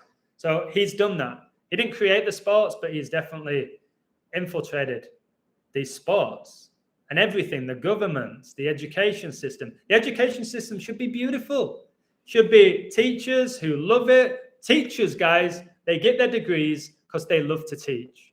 You make very little money as a teacher anywhere in the world. There's a few nations like Finland you can do well. People get their degree to teach because they love to teach and they want to inspire the future generations. All right? That's what I wanted to do. I wanted to teach PE, all right? Play sports every day, make kids better, keep them physically active. And then I became an English teacher. Slightly different. I want them to improve their quality of English because I live in Mexico now, which is going to benefit them finding a job and with relationships or when they travel. So I had a reason behind what I was doing. But the education system is sick. Does that mean everybody working within it is sick? Let me know in the chat. The education system's sick. Does it mean every teacher and student is sick and corrupt? Yes or no? Now think about professional sports. Is professional sports corrupt? Is there spiritual wickedness at play? Yes. Does that mean that everybody involved in them is involved and spiritually wicked? Are you hearing what I'm saying here? Anybody give me a woo? Are you understanding me? The pharmaceutical industry is toxic and satanic and corrupt. Does that mean every nurse and doctor is? Do you think every nurse and doctor got into it just to make money? There's many doctors that probably were like, I want to be a doctor because you make a lot of money. For sure. Many doctors just wanted to save lives since they were little kids, especially nurses, because again, they don't make much money. So we're going to tarnish them all with the same brush. If you work in that industry, then you must be corrupt. You code sports, then you must be promoting gambling and you're getting people addicted. No. Not why I do what I do. That's not the purpose of my work. Those who gamble were gambling before they found my work. They came to my work because they weren't doing very well without it. If they're doing so great, they wouldn't need me.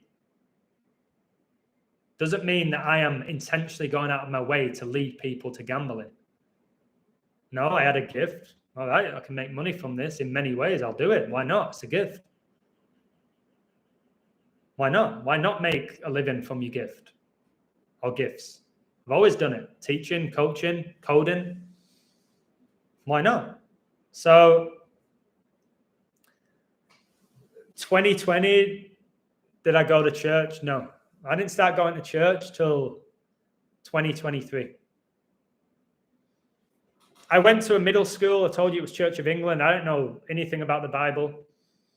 I told you we were singing the Lord's Prayer. I didn't know what it meant. I was in, for 2 years, I was selected to be in the choir. I was the lead singer for 1 year. And John, I don't know if you remember that, but I was for Wycliffe. I was singing right at the front. There was only a couple of us.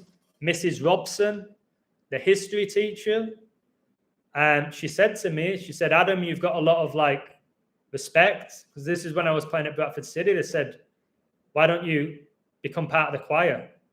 I was like, I'm not being part of the choir. And then she offered me something. Can't remember what she said. Maybe it was like a headmaster's commendation or some gold stars or something. She said, come on, just do it. So I ended up doing it.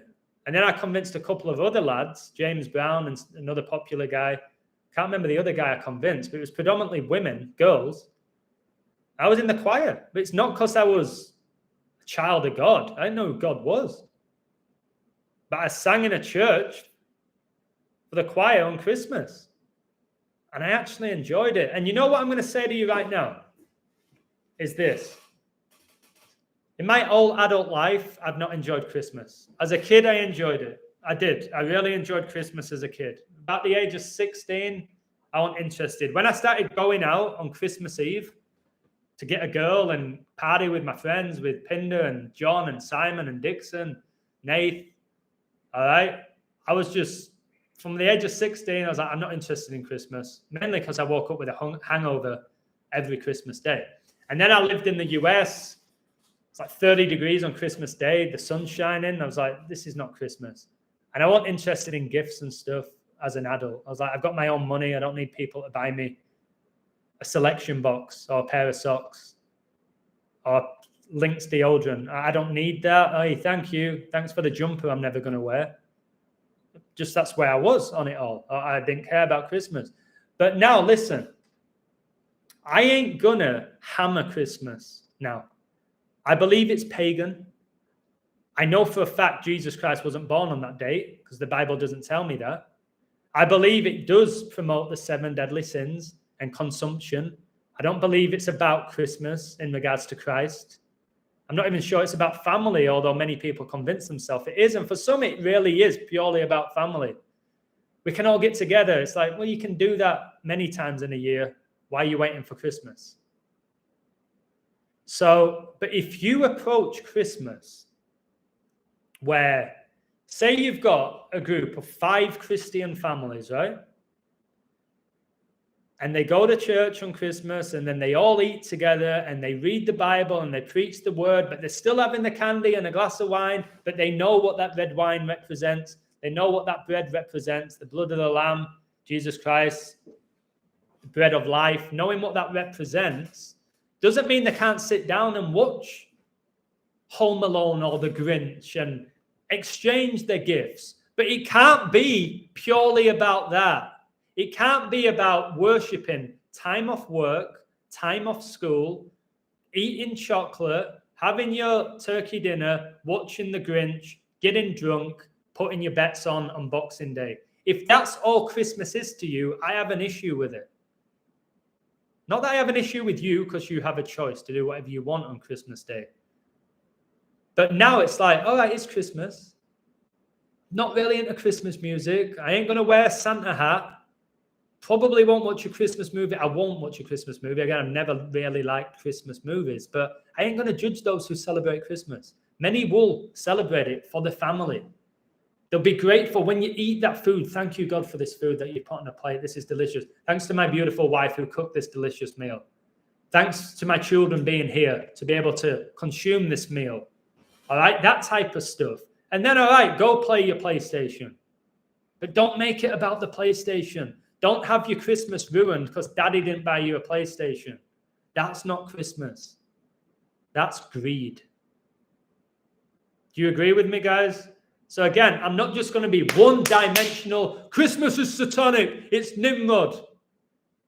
It's the devil. It's the 7 deadly sins. If you celebrate it, then you're clueless. I'm not that guy anymore.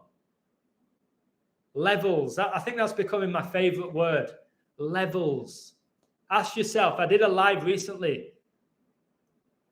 What does Jesus Christ mean to you? Next question. Answer this in the chat right before I go. Thank you for watching this. If you haven't hit the like button, please do that. It helps my algorithm, which is murdering me at the moment. It's hammering me, the algorithm. All right, if it's a boxing match, I'm about to throw in the towel with what they're doing with me on YouTube. So I'll ask you this question. What is Christmas to you? What is Christmas to you? And be honest with yourself. I ain't judging you. Who am I to judge you? Don't worry about what I have to say. What is Christmas to you? All of you, please type what it is and be honest with yourself. You don't know each other in the chat.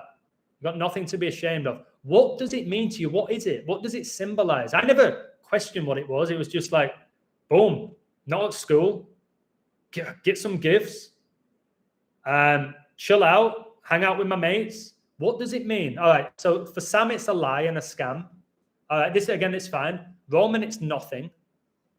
Christmas is not for Christians. I believe this will be my last one, Easter and the others. Okay. Okay. Bets. Yeah. Same with me. Growing up with my brother, John. For me, John will know this because we had pretty much an identical upbringing. Christmas for me, obviously as a young lad, like me and John would wear the same pajamas. I was excited. Like sometimes I couldn't sleep at night. I was excited. I believed in Rudolph the Red-Nosed Reindeer. My dad played along with it with the mince pies. I love a mince pie, guys. All right. My dad's just doing that to be a good dad. My dad was he's an amazing dad. I couldn't have asked for a greater dad. I wish that he had Jesus, but what a dad. I love my dad more than anything. And it's hard to say that because my mom and my family, but my dad, man, oh man, he's always been there. Like always. That guy is just special, man. Getting emotional when I talk about my dad. But when you have, like, as an adult for me, Christmas was what my brother said. It was bets. On Boxing Day, it was bets. It was get a Chinese takeaway. So as far as I'm aware, most of them didn't celebrate Christmas. Same with Indians. It was go out the night before, get a girl. I did it a few times. I woke up Christmas Day in somebody else's house, some random girl's house. Sorry, Kenya, but that's who I was back then. Not that I was a bad person at all. I don't think I've ever been a bad person. Again, define what that is. So Christmas for me, I didn't like the mornings. John, you might be able to back me up. I didn't like Christmas in the sense of my mom would go, Adam! It'd be about 11 o'clock. I'm hungover. I got home at 5. I just want to sleep. And maybe later I'll figure out what accumulator I'm going to put on. And I'll have my Christmas dinner. Adam! What? We're opening gifts. And I know my gifts are going to be mediocre. I love my mum and dad. I knew what they were going to be. I've said Lynx deodorant. Boom. Jumper that I'm not going to wear. Boom. One time my sister got me out-of-date Jaffa cakes. They were out of date. Boom. Funny. What a story. My greatest ever Christmas present that I've ever received from my family, my dad got me a pair of red Puma Kings boots when I was in my prime. Football. And I walked around the house all Christmas Day in my football boots. I didn't take them off. I slept in them. So I remember getting that going, wow, I was so grateful. But I remember when my ex-wife bought me a PlayStation 2 on Christmas, I was like, whoa. But in general, I've always been disappointed with my gifts. I used to laugh at some of the gifts my brother got because he did the same to me. I was like, I hope he's got a shit gift. But again, that's what Christmas was. It almost became a competition. I was like, I hope my gifts are better than John's. And I'll let him know about it. And then John would probably destroy my Christmas present because I was being too cocky. So maybe I deserved it. Maybe it was a bit harsh from John at the same time. So yeah, Christmas for me in my adult life in England was chill out, a nice meal, have a couple of beers, play pool because we had a pool table, darts table. We had all the entertainment in that house. Grateful to that. And then probably go out Boxing Day as well. Hopefully go out and have it paid for by my winning accumulator. And then waste it all on drink and doner kebabs and stuff that made me feel really bad, but so good at the same time. At the time of drinking, you're loving it. In the morning, you're not. Time you're munching on that kebab, you're in your element. In the morning, you're shitting yourself. What did I get that kebab for? Why didn't I just come home and have leftovers or a cheese sandwich? Because you wanted that kebab. You were starving. There was a fit girl walking there. Just, yeah. So again, what's Christmas to you? What is it? Christmas doesn't mean much to me anymore since being an adult. I do appreciate the atmosphere in the streets with the lights and decoration. Yeah, I was like, the lights, it's Lucifer, the morning star, the false light. But there is something, like right now where I live, I have a beautiful view, one of the best views you could imagine, honestly, of the ocean and the mountains here and the swimming pool, the flowers. It's stunning. I think I've shown you.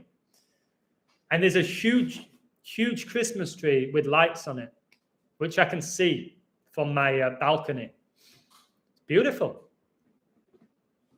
There's no denying that. Looking at that tree, it's a sight to behold. But I just don't want Christmas to be about that. The lights, the gifts, the movies. Thank Christ. Thank Christ. You don't have to do it every time. You don't have to open every gift and go, thank you, Jesus Christ. Thank you, Jesus Christ, for this carrot I'm about to eat. Thank you, Jesus Christ, for this chocolate cake. You only have to do it once. Thank you, God or God. Some people say universe. I don't like that, but again, whatever. You knowing that there's something higher than you. So wake up, God. Thank you, God, for this day where I'm with my kids and we've got this beautiful meal and I can watch this game and my wife can watch this movie. All right? And my family around. Thank you. Just be grateful. We know. You might say thanks for the gift in your head thinking, I wish you never bought me it. Levels. Okay? You might have parents that give you everything on Christmas. It doesn't make them a good parent. Maybe they weren't there when you really needed them, when you were emotionally going through something. Maybe they gave you everything you wanted on Christmas, but they weren't there when it really mattered. So my parents were pretty much always there when I needed them. But they weren't perfect parents, and I wasn't a perfect son. I did all sorts of crazy stuff. Grezza's probably done all sorts of crazy stuff, but his mum was always there for him. Grezza's mum's amazing. Karen, what a woman. She's not perfect either, because none of us are. But yeah, Grezza, the Christmas Eve nights out, my favorite night of the year. I didn't like New Year's Eve because you always paid double. I was very frugal with my money. I'm not as much anymore because that's just, I've changed with that. I was very frugal. Some may say tight. I was tight with my money. I wasn't the guy who'd go, all right, guys, what do you want to drink? That was never me. I do it now. I wasn't that guy ever. I was very tight with my money. I was. So New Year's Eve, I was like, I'm not going out. I wanted to find a party where I could go and bring my own beer and I'm good. Pick up a chick, hopefully. Don't want to go paying double for a taxi. I don't want to wait in a huge line for a nightclub. All right. I'm not doing that. I'd rather go out the day after New Year's Eve. Well, no, that's New Year's Day. The day after that day or the following week. I learned that with Christmas. I was like, guys, don't give me gifts. I'd rather go shopping the week after where everything's cheaper. It's like, just give me money. I started saying that, give me money. I don't want these gifts. I'd rather you give me money so I can buy something I want. I started being honest. And maybe it comes across as being rude, but I'd rather be honest than lie about being happy over a gift that I don't like. You already have a preconceived notion that God doesn't exist, so it doesn't matter what any of us say about it. Yeah, I know you're not talking to me, but in my life, I've had a host of people try really hard to lead me to God. At school, I remember John Froud tried to lead me to God. In LA, a lot of people tried to lead me to God. Mexico, a lot of people tried to lead me to like Catholicism and Jesus. And I were having none of it. No way. I'm not getting brainwashed into religion. God, what God? Prove it. I was the guy who did that. Prove it. Prove you there's a God. You can't, can you? Now shut up. Leave me alone. That was me. So I get why my brother mocks my belief in God. I get it. I hope and pray that one day that he sees God. And I'm not mocking him or judging him for that. I hope that one day me and my brother or me and my dad or me and my sister can sit down and talk about God, but also talk about all the other things in the world. I hope so. But it doesn't hurt me as much as it once did. Not that I cried myself to sleep. I'm pretty tough with that. But I was just like, in an ideal world, my family would understand me. But I only need God to understand me. I know who I am. I know that most people don't understand me. And I know before they really understood me. Adam Edwards 2020, everyone knew who I was, what I stood for. I wasn't complicated. I didn't question reality. Just Ads is a good guy, he's funny, he's a bit up his own ass, he's a talented athlete, but overall he's a good lad. That's probably what everyone would say about me then.